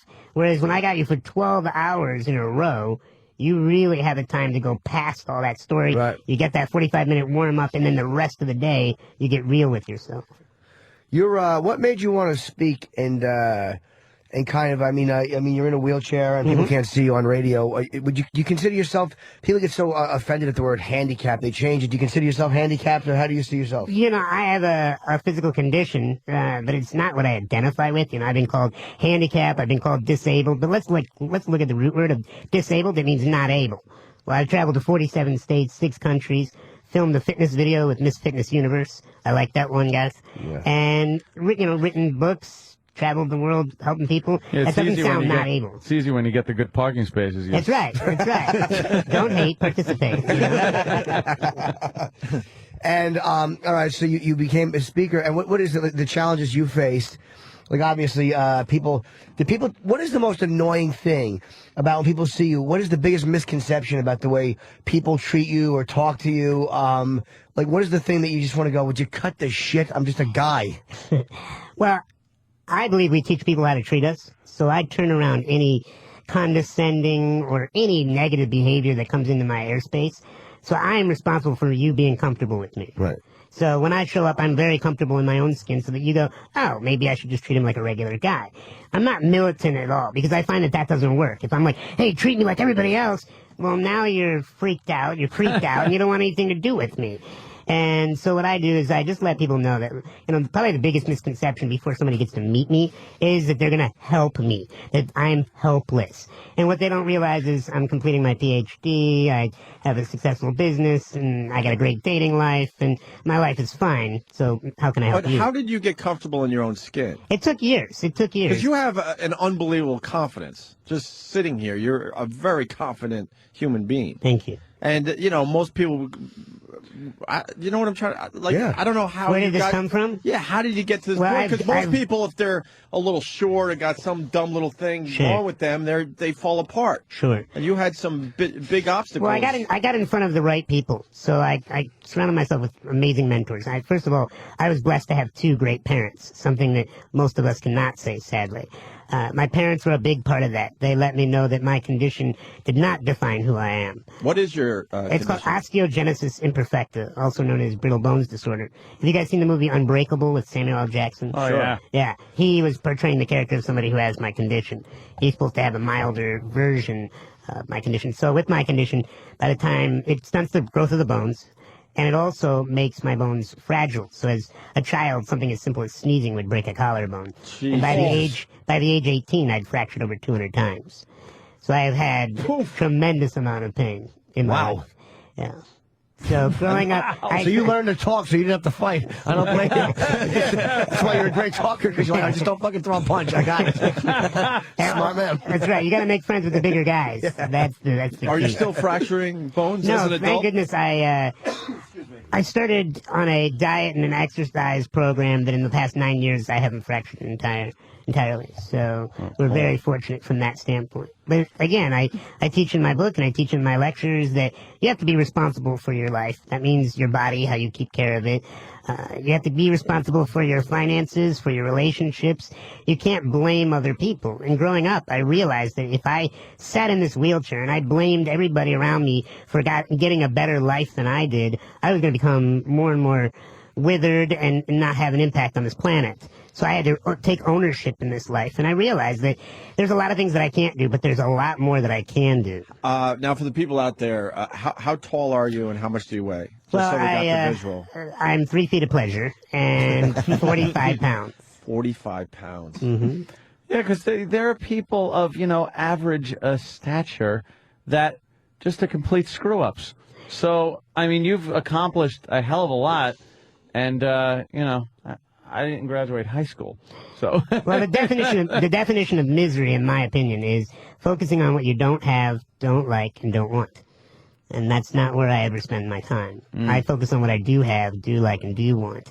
And I'm very much a visionary. I see the pictures that I want in my life to happen, and I then create a life around it that makes it happen. I recently was in Chicago. I threw out the first pitch in a Major League Baseball game, and I did it laying down on the grass. It was pouring down rain before they delayed the game, and I threw out a perfect strike, 30 feet. I practiced it for 2 months, scratched it off my list. Another thing that we put in the book that I want to do in my life is get a television show. So we have one of those coming out this fall, and go on a date with Natalie Portman. So Natalie, you know how to reach me. And just out there making the point that, especially with the first pitch, that you can either live life in the stands or you can live it down on the field. And I live down on the field in life. And when you're down on the field, everybody's watching, and they have really high expectations, and you have a big amount of responsibility. But it's a lot more fun. You get to do a lot cooler things down on the field. Let me ask you a question. This is a protocol question, a courtesy question. We don't know. Gary Coleman was in last week. We interviewed him. And we take pictures together. That's what we do because we're starstruck idiots. And I want to ask, what is the proper way? Because people in wheelchairs get pissed off at you if you don't do it right. And Gary's a short guy. Are you supposed? I just stood there with him and took the picture. Well, it all depends on how comfortable that person is in their own skin. You know, you could kneel down to me, you could stand up, you could stand on a block. It wouldn't matter to me because I knew who I am. Unfortunately, there's a lot of people who aren't as far along in their comfortability with their body, and so therefore they are that militant. Don't step down and help me. You know, sometimes you'll see people in wheelchairs and they'll be like, I can do everything on my own, and they're very angry. And that's where they are in their progression in life. And the best thing I always say is just be honest with them. Say, hey, what would make you most comfortable? If I got down on your level, if I stood up normally, what would make you comfortable? And whenever they say, you do the opposite because you show them that life is tough. That's right. That's right. Give them the old Richard Whitmark. What do you find are people's in today? Like, what do you find people? Something tells me you would kick him in the shin or something. No, I'm actually the nicest guy in this entire room. You wouldn't believe it. Yeah. Okay. Yeah, they look Jimmy's like a nice sweetie guys. They're pie. awful. What do you see people? What do you see people in this day and age really kind of that need help with? That come to you and say, "Hey, this is the problem I'm having." What do you The see biggest thing most? I see is people that won't let go of their past. Really? Yeah. See, something I've always said, like people do seem to just latch on to that, and let it eat away at them. Well, here's why: human beings are addicted to being right. Mm-hmm. Yeah. And so when they tell their Really? I think you're wrong, sir. No, we are addicted to being right. Now, the question is, what are you proving right in your life? I'm proving right that I am an attractive, powerful man that's going to change this planet. Other people in my condition may prove that they're disabled, helpless, and they need everyone to feel sorry for them. It's a choice. And when people come to me, they have a story that they're repeating oftentimes in their head of why they don't have what they want. In the last chapter of the book, we talk about you have a choice. You can either live at cause and you own your life, or you can live at effect and you blame everybody. And when you blame everybody, you get off the hook really quickly, but you're also left alone. You're also left miserable. Most human beings, the reason why people do all the crazy things from getting addicted to substances to being miserable and depressed, deep down inside, they don't feel they have what it takes to succeed in life, or that something is wrong with them. But isn't that everybody's kind of insecurity? Everybody to a point has that, oh, God, I'm not good enough for that, or I, it's very hard to have the confidence to know that you're going to go in somewhere and be a success. You're always going to have these doubts. Well, I would challenge you and say it's a lot harder to be miserable, because I have a great life. Oh, yeah, believe me, I'm having a pisser. Sure. But the thing is, like, you do have these doubts when you go into something that you're not good enough. I don't think that's something that needs to be discussed with a professional, but I think that's just basic human nature, unless it does take that point where you really get carried away with it and go, oh, my God, I'm a piece of shit, Well, it can get out of hand, no doubt. I mean, depression usually starts off with sadness, right? And then it just grows from there.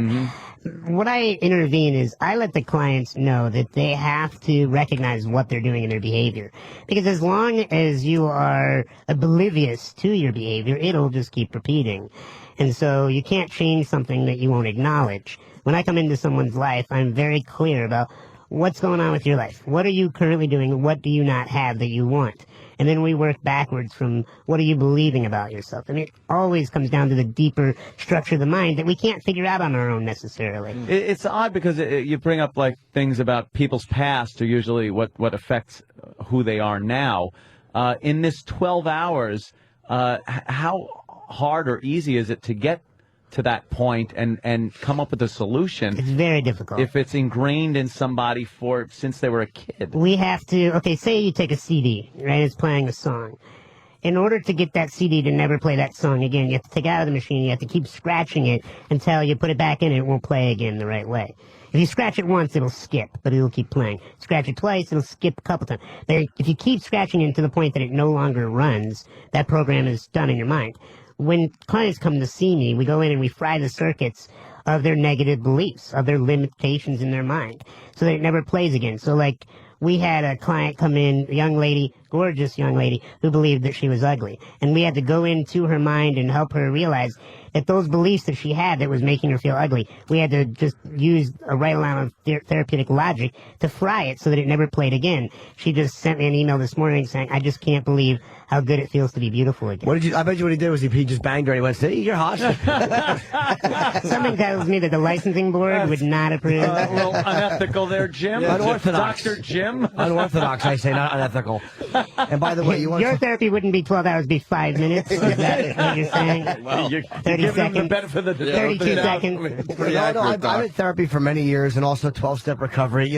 These two, slave to the past right here. Look, I'm telling you, on my left, Anthony, adult child of alcoholic. There's a lot of issues. Things that need to Maybe be we worked could get out. into that a little bit while you're here, Doc. Yeah, so the tapes play. Anthony's a brilliant guy, but, brilliance is not important. That's why I was saying everybody, I believe, has a, as they say, cross to bear. It's how you bear it. You can use your past, I think, to your advantage. Absolutely. Which I have. I've used, and I haven't had this miserable, past of abuse or anything like that, Right. where I've been physically abused. But there has been some issues with, a very irresponsible father, always drinking, Sure. things like that. Well, I tell people that your parents either teach you what to do in life, or they teach you what not to do. Right, because you hear people say, oh, my God, I'm never going to raise my kids like my parents raised me.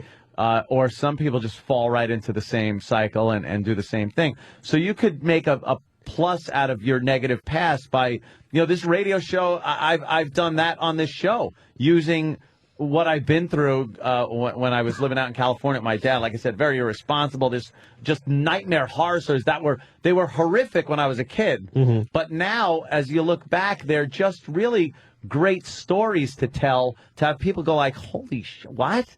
Someone got shot in the middle of the Mojave Desert, and you saw this, and there were just these episodes that were like amazingly. One of my buddies says everything in life is either a great moment or a great story.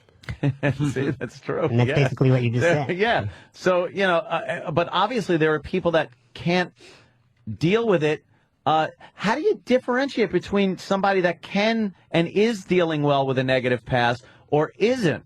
Because well, here's the difference, and we talk about it in the book, is that you know that the person's dealing well with it if they're getting the results that they want out of their life. The only reason why a client would ever come see me is if they're not getting the results that they want. But I don't think anybody is completely satisfied with their lives, and well, I do believe that there are a lot of people out there that are fulfilled. I being hopefully one of these people. Doesn't mean I don't want more. Of course I want more. Right.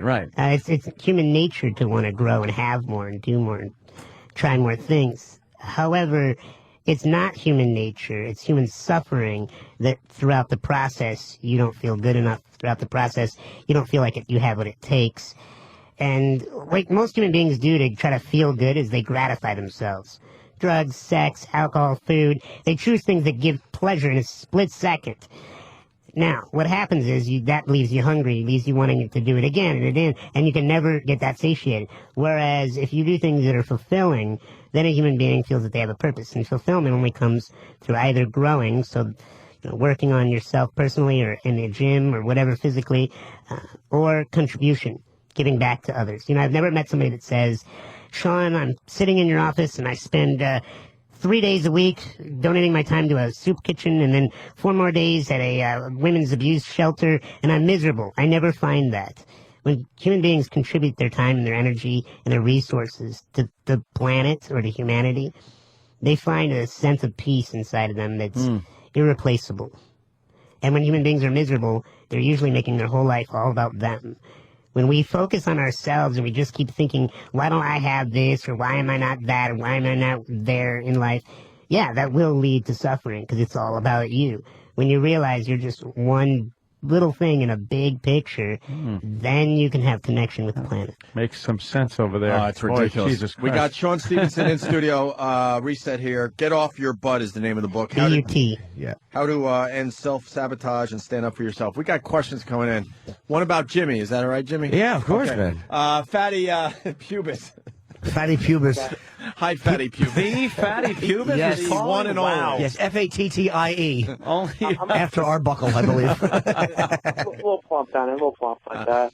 I wanted to open Pandora's box here and ask the good gentleman there if, why is it ask Jim about relationships and why he sabotages every single relationship he has. So why do you sabotage? And go. I don't know. I just tend to do it. I think part of it is, honestly, I think part of it is I like the challenge. I don't think I want the girl sometimes as much as I think I do. And like once you have somebody, it's almost like I look for things outside myself to feel good about or things to fantasize about. And then once I get the girl, it's like, well, then there's my reality. I have her. So now where do I look forward to? What do I fantasize Right, that's about? because you're putting your goals outside of you as opposed to inside. You're making a human being who you're not in control of. You can only control yourself. And that's what drives me nuts is when people are like, Sean, do you change people? No. I don't change people. I'm realistic. I influence change, but at the end of the day, they're going to either take hold of it or they're not. And that's what I think separates me from a lot of the quote-unquote motivational thinking is because I tell somebody, look, at the end of this day, when you leave this office or when you leave my airspace, you're going to have choices to make. And so with your relationships, first of all, I don't know much of your background, so I'm not going to act like I do. In fact, we just met. So I'd be more curious to ask you the question of, are you happy with the way you're running your relationships? Yes and no. The one I'm in now I like because we get along very well. Part of it is, look, I mean, you quit drinking, you quit drugs. So, sex has always been, that's been number one. So I cheat. So what happens is when you cheat, you screw the relationships up. But I don't really sabotage it consciously. I just get caught. It's part of it is my greed. I'm greedy. Sure. Well, right there, if you notice his identity, which you just outed right there, is the mentality that you're greedy. I would disagree. I bet you're not greedy. I believe there's probably some part of you that feels like maybe you'll never have enough. Yes. Yeah, which is a scarcity mindset that many of us get caught in that trap. And so we try to fill it up and get distracted so we don't have to really deal with that part of us because we're ashamed of it or we're angry with it. And so when I deal with a human being, I very much don't care about the external behavior because that's just a symptom. Cheating or drinking or anything that a human being does on the outside is just a symptom of what they're trying to cover up on the inside, what they're not comfortable with.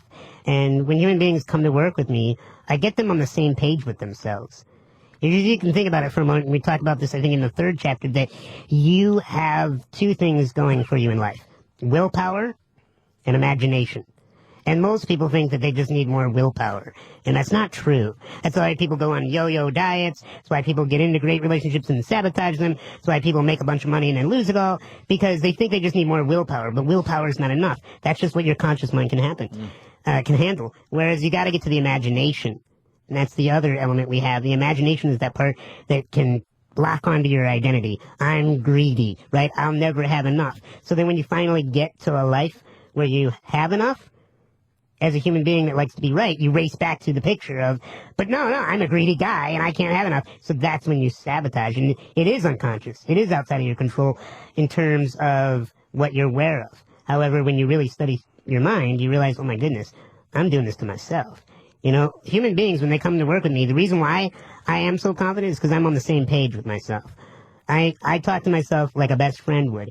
Now that's awkward. Most of us feel really uncomfortable treating ourselves like a friend because, well, insecurity sells. And it's cooler to make friends with somebody by beating yourself up. Self-deprecating humor will get you friends fast because most people are self-deprecating.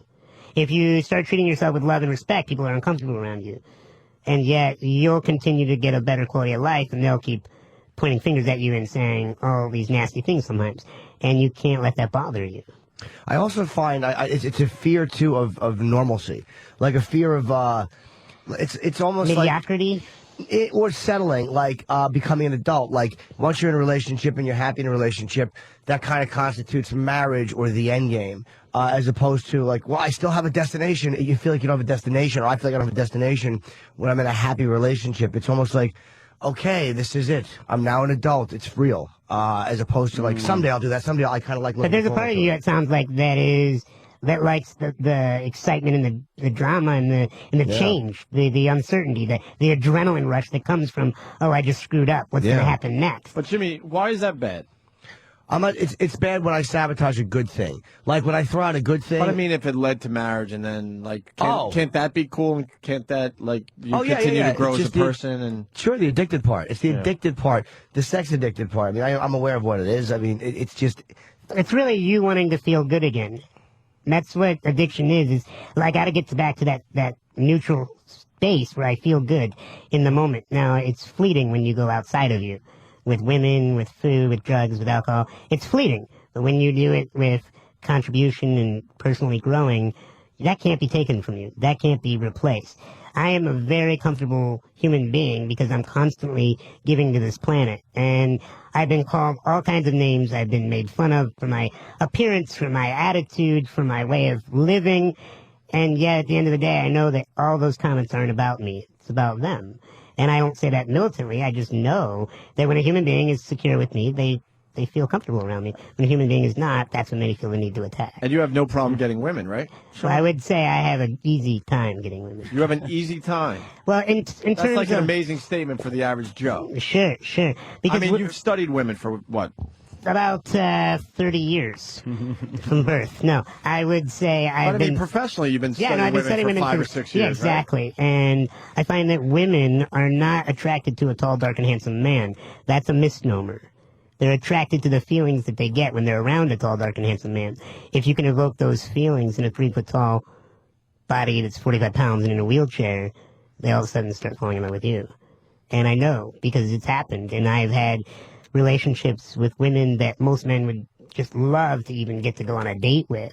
And I say that as humbly as I can, it's that a woman is attracted to a man who owns his reality, who is very confident in the space that he enters, and who's very playful and can make her laugh. So if you bring confidence and a sense of humor to the table, you've got a woman's attention, no matter how hot or how high of the status change she is. I have half of that. Like, I'm funny and I'll make them laugh, but then the confidence goes when I'm fledgling with a half an erection and making excuses and they're playing with my nipples and it's not working again and again and again. So I really did not need that visual. I give him 50%. My yogurt's coming up from breakfast now. Thank you. No, it's true. When you're just the funny guy, then you're the clown. Yeah. And if you're just the confident guy, then you're the serious dude who can't ever just relax. And it takes, when women ask me, they're like, okay, so what does it take to attract a man, right? Because you guys probably have like 4 or 5 women listeners on the planet. And I would say to them, damn, your moms, right, or something. I would tell them that a man is attracted to a woman who is adventurous and compassionate. Think about it, guys. When a woman is adventurous, that gives you the idea that she's going to be playful in bed. She's going to make a great partner traveling the world with you, doing big things. And compassionate tells you, even if you don't want to have kids, that she could be a good mother. If she's compassionate, you know that on a bad day when you're exhausted and you're drained, she'll be there for you. And so men want a woman who is adventurous and compassionate. Women want a man who's confident and funny. And you bring those things together and you have sexual attraction. Damn. That does make sense. It does. Are you married? Nope. In a relationship? No, well, there's a girl that I'm pursuing. And I just told her recently, I said, you just really need to wake up to the fact that you're in love with me. And she's like, I might have some feelings, so I like a good chase. And we've known each other for a couple of years. Who knows if that will ever pan out. I mean, I'm extremely busy with the book that just came out, the television show that will come out soon, traveling, speaking, doing the therapy. So I'm in this state of mind where I realize that I don't need women to be happy anymore, which is what I thought I needed to have that beautiful woman on my arm. When I would come to a party, I'd feel good about myself. And then I realized that that's fleeting. That's going outside of myself to feel good. And now once I'm so passionate about getting this message out through the books and the television show, I'm very fulfilled. So when the right girl comes along, it'll just happen naturally. So this girl that you like, how do you know her? Is it a professional way, or does somebody just know from living around her? She's a friend of a friend. Okay. We got Blind Dave on the line. He wants to say hi to Sean. Blind Dave. How you doing? Hi. Buddy. As far as the quick fix therapy, I feel this guy is using his handicap to mask his dishonesty. And with the quick fix, I revert to the Simpsons episode of Be Like the Boy. And when people ask me about my situation, and I say it could always be worse, this is a perfect example. Thank you. Why do you think he's masking dishonesty? I think he just wanted to make his statement. I don't think he stayed on. No, he hung up actually. Right. What's Blind Dave? Yeah, Blind Dave. Yeah, but I don't know why he thinks that you're masking dishonesty. I think Sean's actually a pretty fucking straight shooter. I don't think he's dishonest. Blind Dave's a little negative Nelly. Yeah, also remember, guys, my biggest people that are against me oftentimes are the disabled, because I don't believe that I am, and that makes them uncomfortable. Do you think he was jealous just because he was talking into the earpiece and listening in the mouth part? I don't know if he was jealous. In fact, I hope that he has peace in his life, and I hope he finds it. And if bashing me helps him feel a little bit better today, then God bless him. It's not going to stop my... I'm sure he'd send you an email, but, well, we know. He's one a little rough to type. Sean, going with that, though, what do you wish you could do that you can't? When I was younger, I had a lot more. I wish I could do this. I wish I could do that. Now I realize that I have everything either that I want right now in my life, where I'm headed in that direction. Most people can't play professional ball, right? Most people can't be in the Olympics. There's a lot of things that most people can't do that they would maybe like to do. There are days where, like my arms won't reach the top of my head. So when I have something as simple as an itch on the top of my head, I'm not going to be able to reach it. And that might sound funny to most, but it's true. It's a big reminder when you're all alone and you have nothing to scratch your head with that you have a condition, So there's little things. What do? Just bash your wheelchair into a wall with your head down? That would annoy the crap out of me. No, I have a little back scratcher that I whip out usually and scratch the head with real real casually and like it's no big deal. So, but it's the mundane things you wouldn't guess. It's not the, oh, I wish I could climb up the stairs. Right. I had people that carry me. That's all right. Are you able to drive? Not yet. I eventually that'll be a part of the show, is they'll show me figuring out how to get a vehicle accessible and trying to lean on Porsche to make a Cayenne accessible. That's hilarious. That's great. Goes right for the fucking throat. Porsche Cayenne. Well, why do I want like a soccer mom vehicle? You know, I don't want to get that minivan, pull up with the door opening slowly. So, did you ever go through that why me phase, Of course. even as a kid? Yeah, I talk about in the book that there was a moment in 4th grade. It was Halloween morning, and I was outside of my wheelchair on the floor, and I loved Halloween because one day of the year, everybody got dressed up, and I got to blend in. You know? And so I was rolling around, I caught my left leg on the corner of the door, I bent it back, and I snapped it at the femur. And I was so angry because I knew I was going to miss the party, I knew I was going to miss the fun, the trick-or-treating, the one day of blending in, and I screamed out loud, why me? What did I ever do to deserve this? And my mom calmed me down. My parents couldn't race me to the hospital when I would fracture. There was nothing the doctors could do. So they had to keep me immobilized for 4 to 6 weeks wherever I would break. And my mom asked me a profound question. We talk about it in the book in detail, and my mom said to me, Sean, is this going to be a gift or a burden in your life? And in that moment, something like cosmic happened. I realized that, I really did and do love my life amidst the pain. And maybe the purpose to why I had to go through all this is to teach others how to do the same. Because, let's face it, we all fracture. Maybe not with our bones, but in our life, with our marriage, with our health, with our finances. And so maybe the purpose to my life is to help you heal your fractures. When you fracture a bone, obviously it hurts, but because it's brittle, does it hurt as much as anyone else's bone Absolutely, breaking? absolutely. Okay. In fact, when people say, did you ever get used to it? I said, my response is always the same. Well, let me hit your thumb with a hammer 10 times, and then on the 11th time, you let me know if it eases up. It's a good example. Yeah, it sure is. Now, the TV show, is it going to be a reality show? It sounds It'll be like a docu-series. A docu-series, Mhm. okay. Let's say hi to Vinny in Rockland. Vinny, Sean Stevenson Morning, in guys. studio, yes. What's up, Vinny? My girlfriend walked out on me after 4 years yesterday, or actually a week ago. She packed her shit and she left. She had something that was described as, I'm sure I'm butchering the word, Disney depression, where Disney-sick or something. I never saw it coming, and she just left, and I've been absolutely miserable, and I just feel like I can't be alone. And I don't know what that is. I don't know what kind of fear that is. Like we talked earlier today, and she's like, well, I'm going out tonight. I'm going to the city.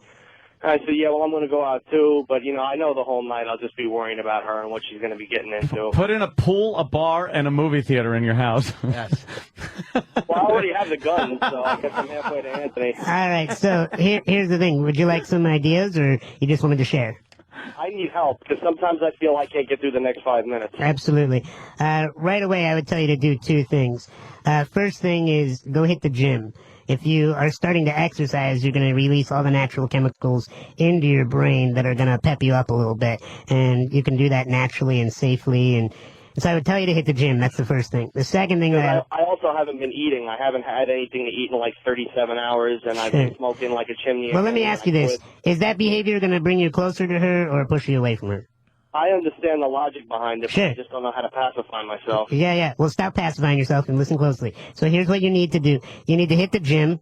And the second thing you need to do is, do you have anybody in your life that you really look up to that's, really positive and a strong force in your life?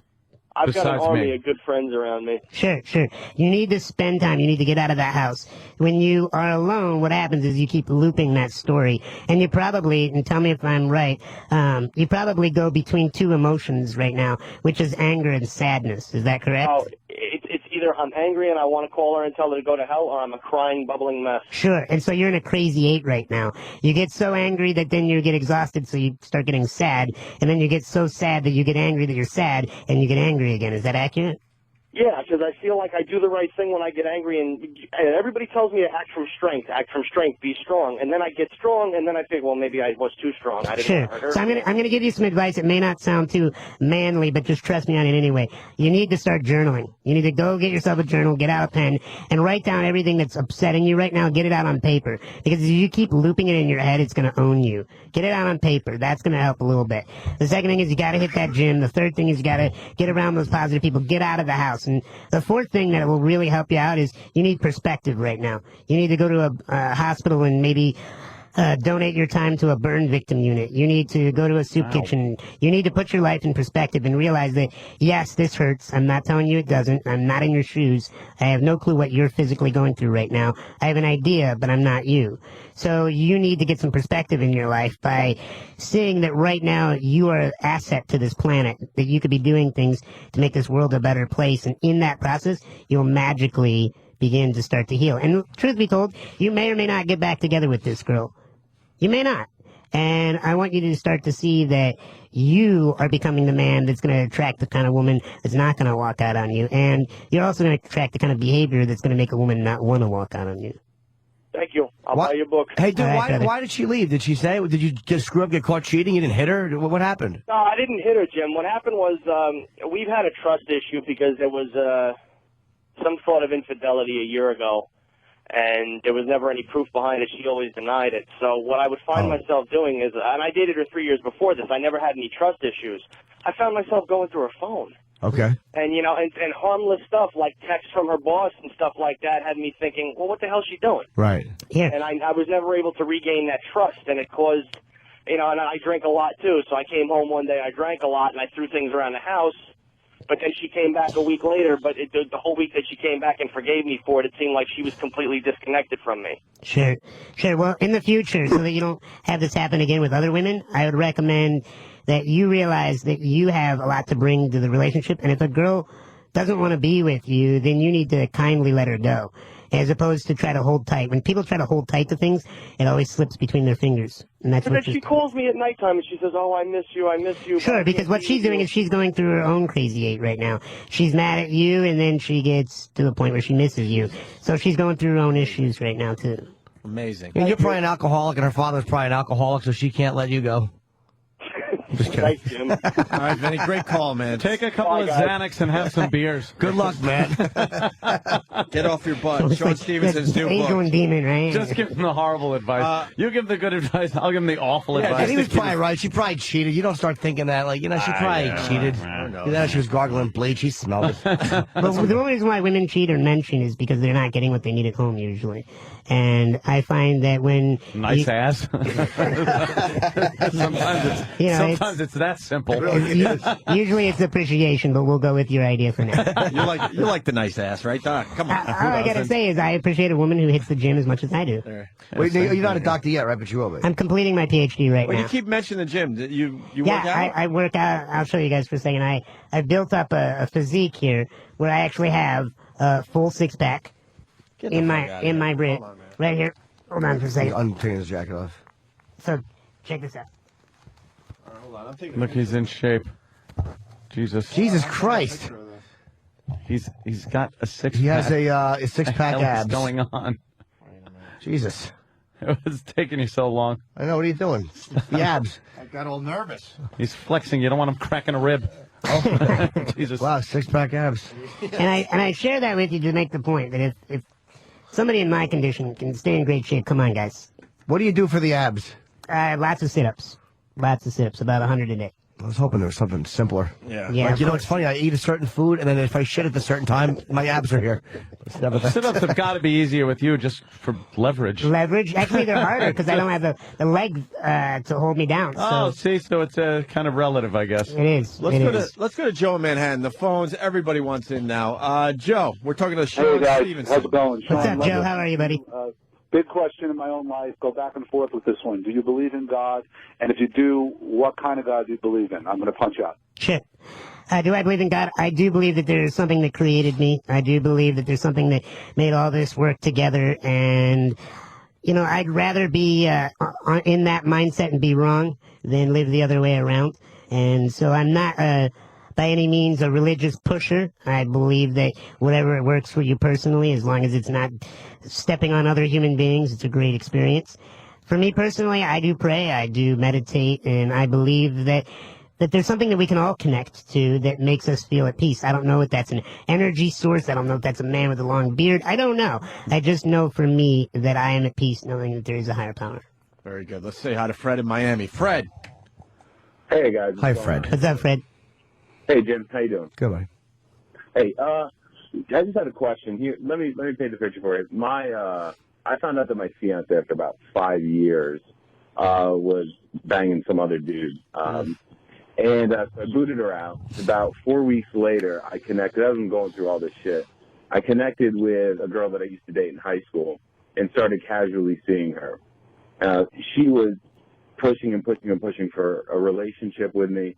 And truth be told, kind of pushed her way into my life to the point where now I've been seeing her for about 5 months. We're living together. And she's incredibly, incredibly insecure and jealous over me to the fact where she's checking my phone. She's hacking into my email account. She thinks if I get on the computer that I'm talking with other girls and I'm going to just try to trade up to the next best thing. And she's making my life like crazy, but I care about her because I dated her in high school. And we've always kept in touch throughout both of our other relationships. But it seems like there's no trust. She's starting to go to therapy now, and I'm having a rough time convincing myself to stick with it. Do you think that she can grow to the point and get over these trust issues? I believe human beings are capable of a lot of things. I don't know about her. I don't know her background. I don't know what she's going through. But I can tell you this.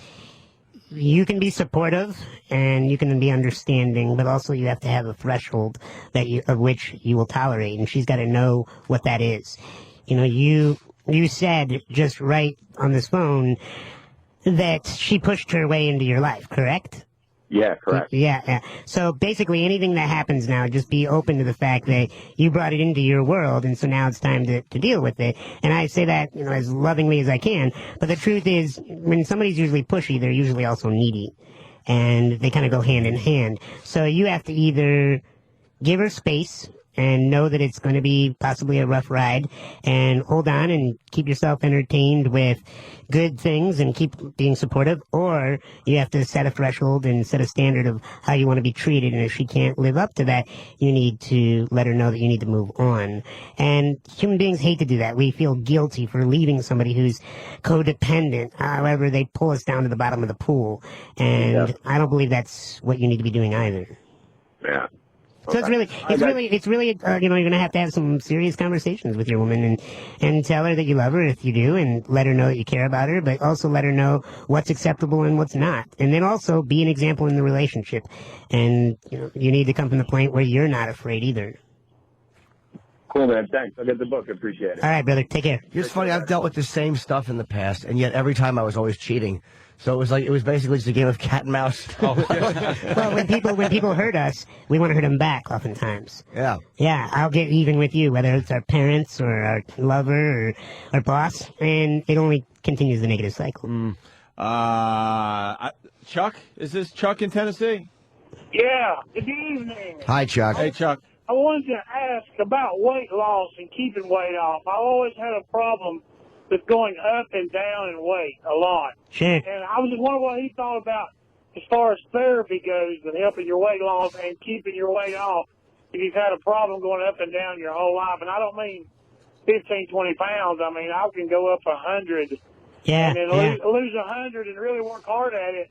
And then just all of a sudden I'm eating again, and it's just really hard. So why do you like to eat? What does it do for you? That's why I don't know. That's why I thought therapy might help me. I mean, I didn't have a bad childhood or nothing. My parents were divorced, but I didn't get beat on or nothing. Sure. Well, up and down weight loss is usually because deep down inside you're conflicted. You want that gratification, but you also feel guilty. So there's this horrible cat and mouse game you play in your head. And also, you think it's more willpower. I just need to be better at staying away from the food. But food is not the problem. The issue is deep inside your mind, you probably have a picture of who you think you are. And that may be somebody who's overweight. And so when you start losing the weight, you don't feel like yourself. And so then you start eating again. And human beings love to be right, even if it's something negative that they're right about. And that's why we continue negative cycles. We have to get you on the same page. Do I think that therapy could help? Yeah, I do. I think you need to find the right therapist that you connect with and that really understands the big picture. And it's not going to just go after it from a diet standpoint. Because if you just take it from the external world, you're going to lose the weight. You're going to walk out. You're going to be like, thanks. And then something's going to happen in your life. And you're going to go, well, you know what? I don't feel like myself. and you're going to go back to getting that weight. So you got to get that identity that you are a person that's in shape and that's healthy, and you got to use other means like exercise and meditation or prayer, whatever it is for you that's positive in replacement of that food, because food is just an outlet you're using, and you may have a body that gains weight faster than some, and that's the, as you said earlier, the cross that you have to bear. And I would just recommend that you find the right person that really gets the big picture as a therapist, and get a copy of the book. See if it can help you. Let me know. Drop me an email. There's an email in the back of the book. And what's the name of the book? The book is called Get Off Your Butt, B-U-T. So I would be in shape, but I would be better in my marriage, but, and I just find that once a human being gets off their butt, their life gets amazing. There's a forward in here, too, by Anthony Robbins, who's, look, Thank you. Thank you, buddy. All right, Chuck. He's, look, the guy, we've goofed on Anthony Robbins, but you know what? He does speaking engagements in front of like 8,000 people. I mean, everywhere he goes. He sells out. Everywhere Everybody that wants to see bastard him. goes, there's a mobbed arena to see him. He's doing something right. And you're friends with Neil Strauss, right? Mm-hmm. We had him in recently. He's a pretty cool author. Absolutely. Author. Yeah, I was trying to get, when I was in L.A., my manager knows Neil well. Mm-hmm. And I was trying to bang this girl who worked for, she was a penthouse, like, softcore girl. Uh-huh. And I was like, I read the game, and I was like, I want to neg her, and I was so close to getting her, but I just gave away that I was in love with her too fast. I wanted to talk to Neil so bad, because I know he could have got me in her pants. That's kind of a sidetrack. Sean, you hit a nerve with our listeners. The phones, I don't know, I don't even know where to go. Maybe you can help me out here. Has a compulsion with prostitutes. That's Jim N. in the studio with you. A guy that doesn't want to fall into old traps. My wife is possessive. Any of these you want to... Let's take the wife is possessive for 300. All right. Ray in Nevada. What's up, Ray? Hey, how's it You going? can call me. All right, we get it. Ray? Yeah, I've been with my wife for about a year, and I managed to get her pregnant right off. Good boy. Managed, was that your goal, or? No, it was not. Okay. It was not. And, 26 years old. She's 26 years old. Uh-huh. And she had the top of her head kicked off by a horse when she was about 3. But that's not the point I'm trying to get to. The point is she's absolutely batshit crazy about everything in our relationship, constantly nagging. She's possessive, checks my wallet all the time. You know, she thinks there's another woman. You know, do I keep pursuing the relationship with her and raise my daughter that I had with her? Or do I ditch her? You know, I don't know what to do. Yeah, it's, well, keep her away from horses, that's for sure. Second thing I would tell you to do is you really need to think about the relationship. Is it something you enjoy being when it works? Have you had moments in the relationship where it's working? Oh, yeah. I mean, we go for, we're working on year 2. I go for 6 months. Everything's okay. And then it's 6 months of fighting every day. Mm-hmm, mm-hmm. I mean, to the point where she's throwing stuff through the walls, the windows, and I'm just So like, okay. what do you love about her? Does she hate? No, don't listen to them. They're not going to help you. What do you love about her? Especially Jimmy over there. Of course. God forbid He's a very sick man, and the station's actually paying you to work with him afterwards. Really? Boy, you'd need a little more than 12 hours. What were you going to say? To be just like Jimmy when I grow up. Yeah, try not to do that. What I would recommend is really sit down and figure out what do you love about her, and you need to really get this woman to be comfortable with the fact that you're not going to go anywhere if you're really not going to go anywhere. The challenge is women test us as men. They want to see if we will walk out. They want to see us if they can get us to cave. And the more we can look at them and say, sweetie, you can say or do whatever you want, but I'm going to love you, and you don't have a choice. And when you come from that level of security, you can't get as dramatic as she gets. And you can't get as upset, and you can't run off yourself and throw a little tantrum. You need to just keep a calm persona as she rages, because eventually she'll realize that she's not going to make you cave. Now, I don't know the complexities of this, and I don't know the seriousness of the situation, but I would tell you that would be my first step. All right. Thanks, All right, well, thanks. I appreciate your time. And O&A, I've been listening to you guys since you guys came on the air. First-time caller. So. Great. Good times. Thank you. This one might be brutal, but let's go with this one. We have Sean Stevenson in studio. Jared in New York. Jared. Jared, Hello? are you the Jared that calls us all the time? Hello? Jared. You're on, Hi. Jared. You're on the air, sir. Jared. Yeah, it's Jan. Oh. Oh, okay, I'm sorry. We got Sean Stevenson in studio. What do you got for him? Well, my son got killed in a car accident last July on his birthday, and I can't get over it. I don't want to get over it. I just can't get around it. Sure. Well, listen, I'm not in your shoes, and I'm not going to pretend to be. My question to you is, what do you want in your life? At this point, I don't know. Yeah, you need to decide what that is, and you need to live out it was your son? Yeah. You need to live out your son's legacy, because you don't want to waste the rest of your life, because that's, I guarantee you, not what he would want for you. And loss is a very difficult thing, and I'm not going to sugarcoat it, and I'm going to tell you that it will hurt. There will never come a day where you'll think about the loss of your son and be happy about that. That's not what we're talking about. What I want to do is I want to help you live a productive life where you can find happiness in other areas, and also live out the positive memories of your son. In fact, a lot of people have a hard time getting over the loss of a child because, we're not supposed to bury our children. It's not the birth order. It's not what we want for our lives, and I understand that, and that's why sometimes life isn't fair. And I would tell you that the best thing that you could do is know that you don't have to keep holding on to the sadness and the anger in order to keep loving your son. You could love your son by living out your life completely and fully, by doing great things. You could start a foundation in his name, or a project, or just go out and pursue your dreams that you've been playing small on in your life, because that will be a much greater legacy to live out than to just keep holding on to the sadness or the anger. Does that make sense? Kinda, and I've been trying to do that, but... Sure. Well, how often do you journal about it? Have you ever written it out and gotten out of your head? Not really. Not really. I would recommend that, sadly, the sheer numbers of people that I've met in my life, I've met many fathers who have lost their sons in tragic ways, and as men, we don't really do well with intense emotions as women do.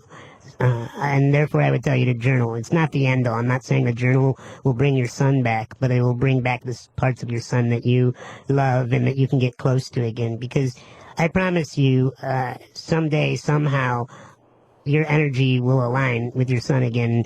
And this is just a blink of an eye in all of the universe, and it will all be back together again.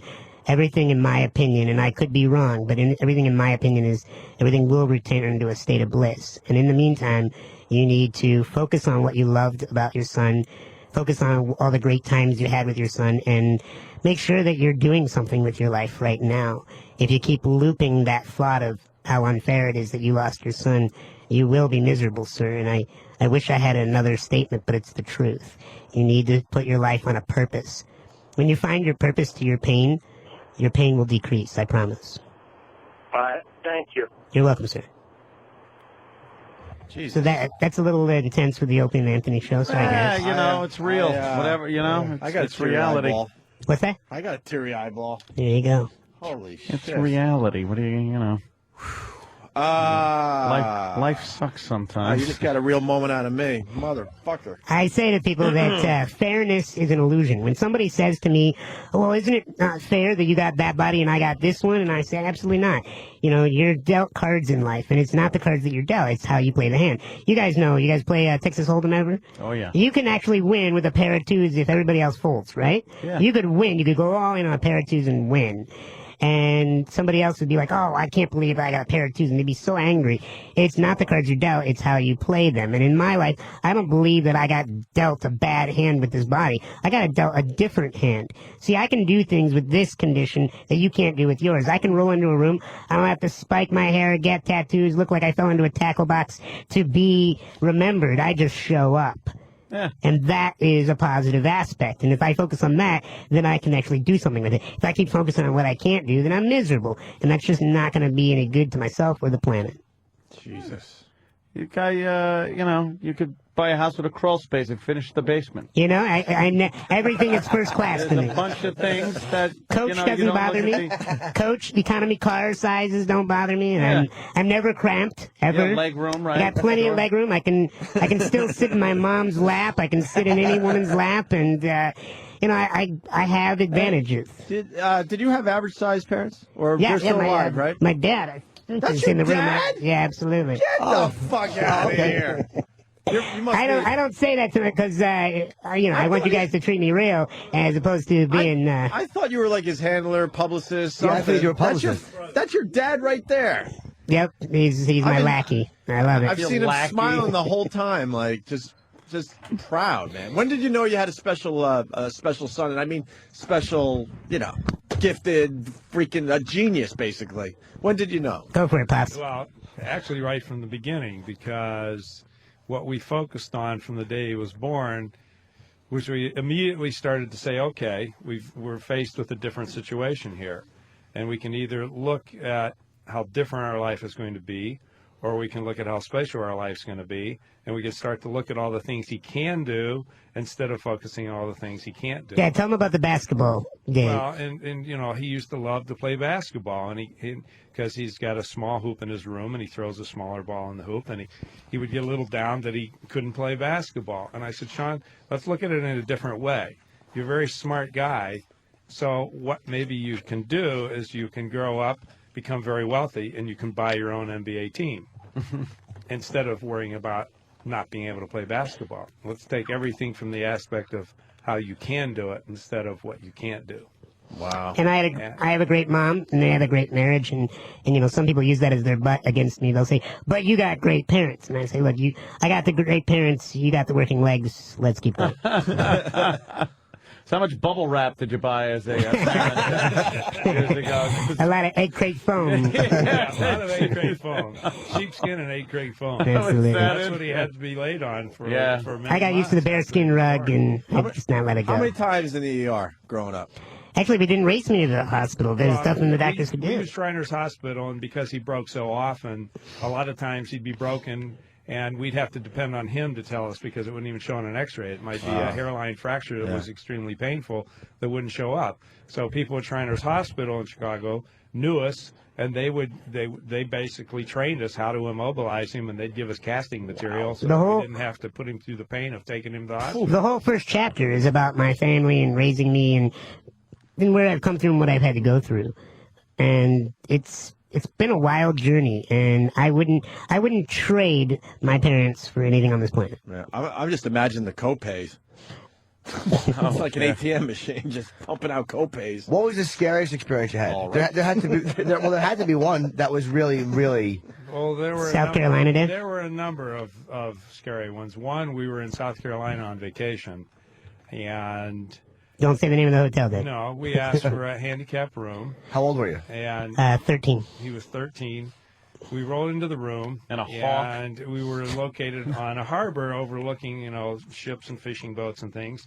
And I said, "What a great view!" And as I opened the curtains in the sliding door so that we could see out onto the deck, Sean, as I had my back turned, wheeled out on the deck. Except the deck was about a foot lower than the room, and he went head over heels on top of himself onto the deck.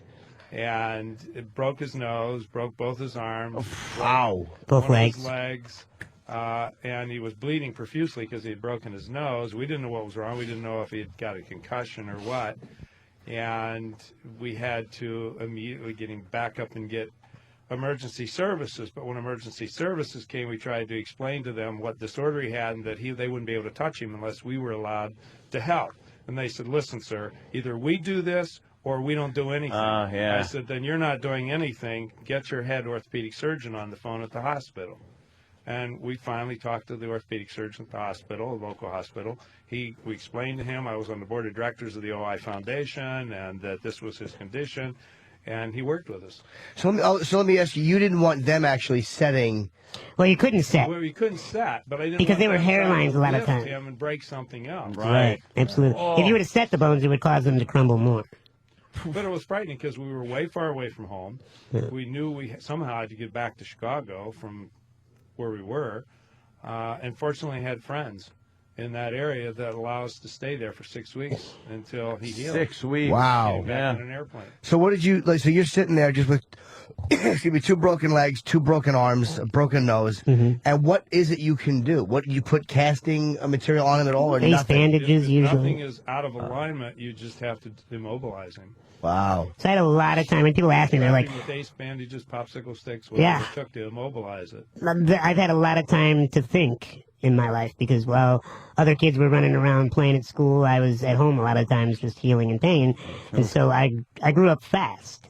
You know, I read, I had books read to me, I spent time with adults that would come over and visit me. And so I really figured out what the meaning of life is at a young age.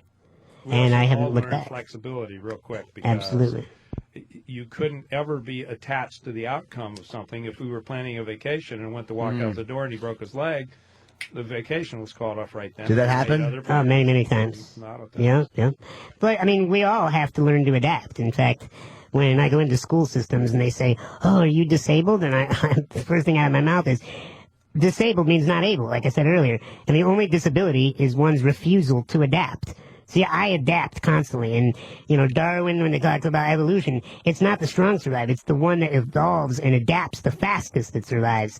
So will I have a gorgeous wife and produce great offspring? You better believe it. Because I'm adapting. I'm learning that the mind is what controls reality, not the other way around. Amazing. How was the view? Did you get to see it at all? For like 5 seconds as it rose to the height of my forehead. Yeah, it was amazing as I remember. I hope it was good. That would suck if you're like, Dad, this is very overrated. It's like a brick wall or something. Yeah, some cruddy view. Back to the phones. Matt in Jersey. Matt. Hey, Hey. it's Jimmy. Hey, buddy. What's up, yeah, man?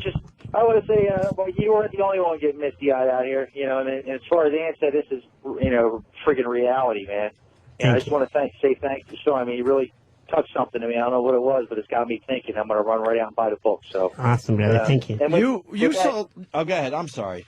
I didn't mean to step on you. No, I think I stepped was on going to say with that, I'm punching out, guys. Okay. I think you're going to sell a lot of books today. Thank you. I really do. Sure. You know what? Know what I've been thinking this whole time? This whole time, Fezzi. Oh, wow. Yeah. We got a guy who works for Ron and Fez. He's Fez from Ron and Fez. You could help him out tremendously. Yeah. Yeah, that's a good point. Only if he wanted it. True. See, that's the Or thing. maybe Some some of the people are stuff- professional victims. In fact, I've worked with a lot of on-air talent and celebrities and things of that nature, and I find that some people make their shtick being angry or being a victim, and they're afraid if they get happy, they're going to lose their shtick. And so it's a battle between, am I happy or am I wealthy? And that's a horrible battle to be in. You just described me and only recently decided to change that. Sure.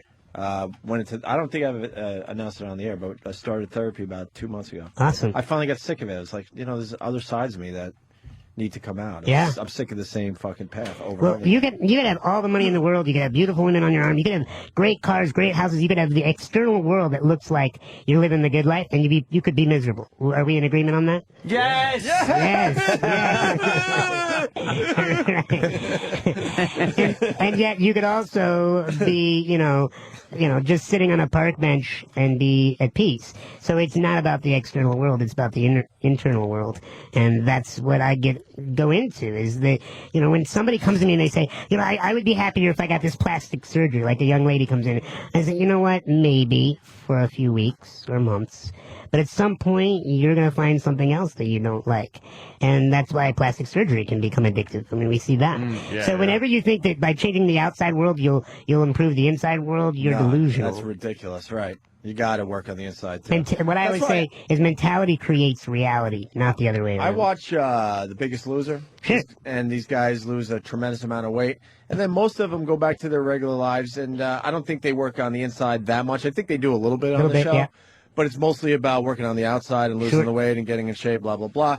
time and time again, but they don't really want to talk about this. These guys are going right back to the way they were before The Biggest Loser. Well, here's a... They never worked on the reason why they were overeating. Here's a study that they talk about. They took people who became quadriplegics because of car accidents, and they took a group of people who were lottery winners, and they found a correlation. And the correlation is, while they sound like the opposite ends of the spectrum, quadriplegic, never feeling from the neck down, winning the lottery, no longer having to worry about money. And yet the correlation is, over time, both groups went back to their normal behavior. The people who were miserable before money were miserable with money. The people who were happy and feeling blessed before the accident were happy and blessed after the accident. But they both had a little period of time where their behavior changed temporarily, and then it went back. So it's obvious that the external world is not what dictates the internal world. It's the other way around.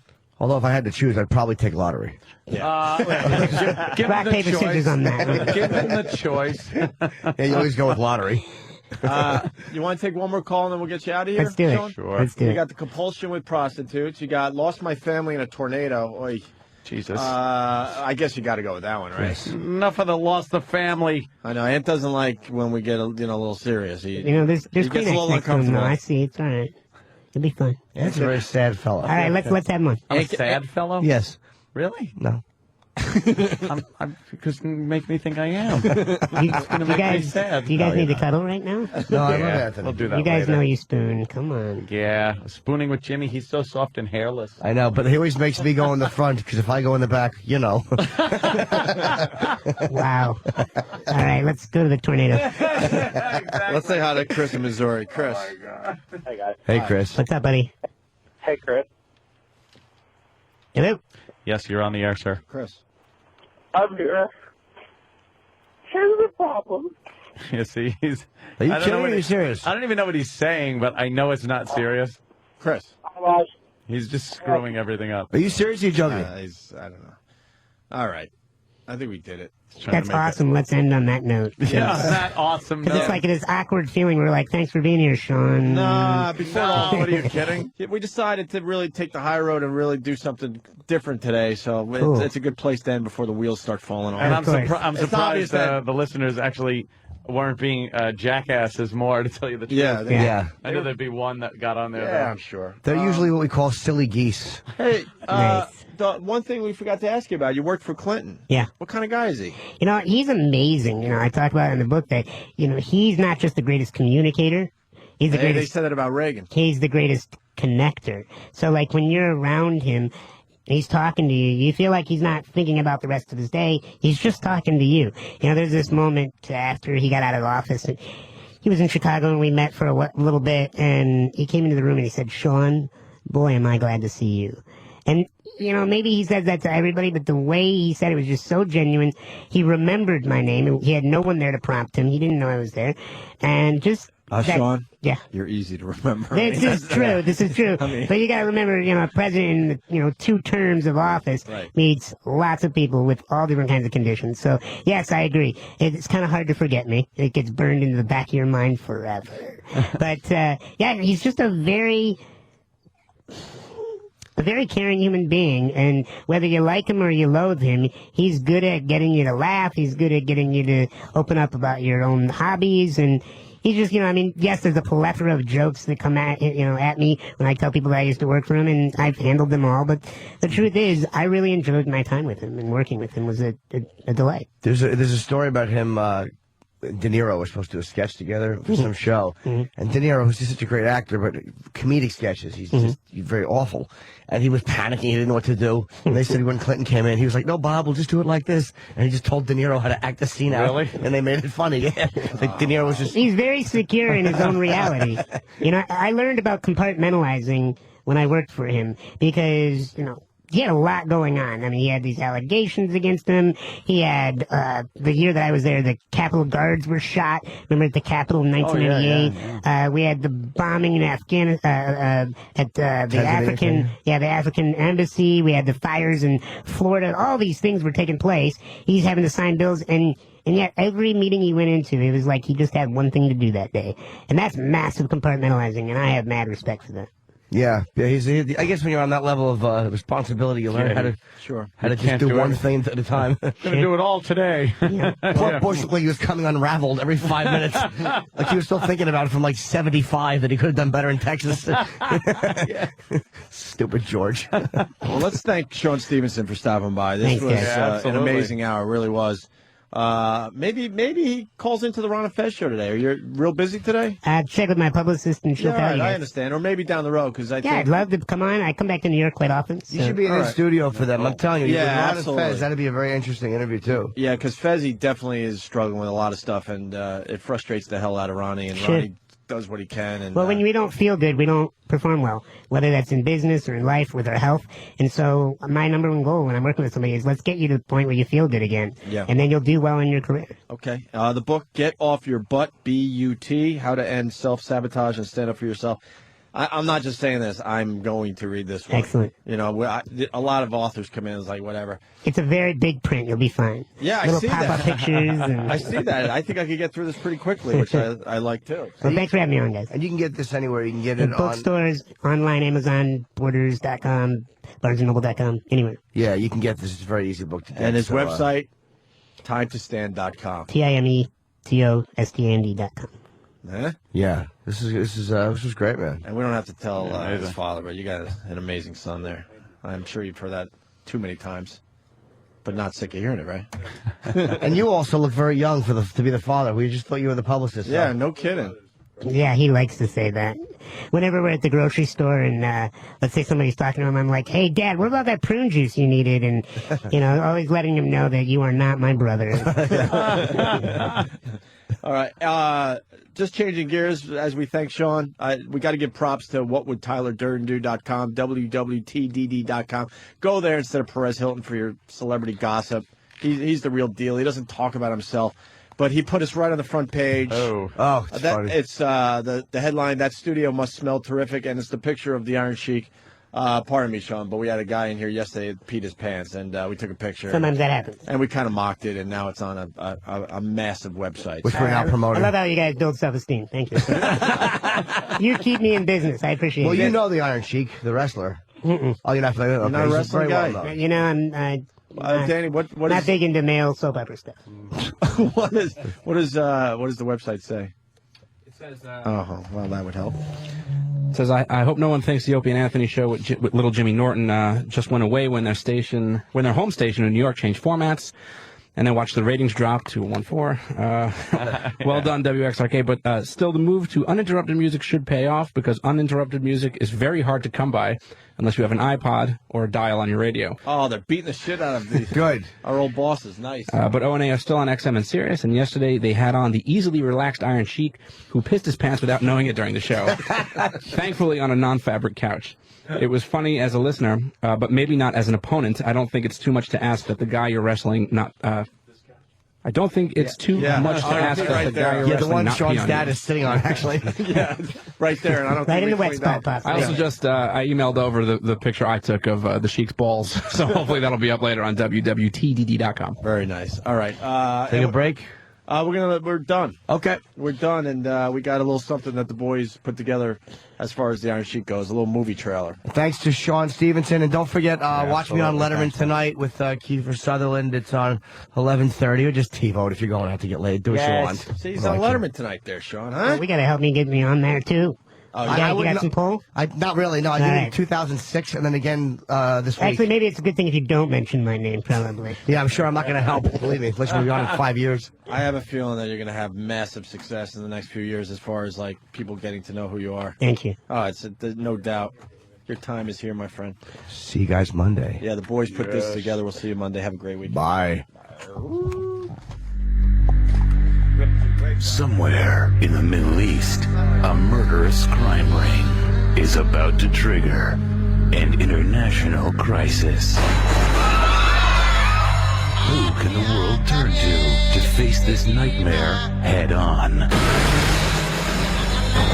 Two of the world's most notorious mercenaries team up to face this never-ending catastrophe. If only they could stop arguing. Are you professional or not? Suck my tennis cock. He's an international superstar with an overblown ego and a really short fuse. What don't you fucking understand? Give me a fucking answer. He's a drug-addicted, alcoholic, incontinent, bankrupt former wrestler with blown-out knees and a 10-inch penis.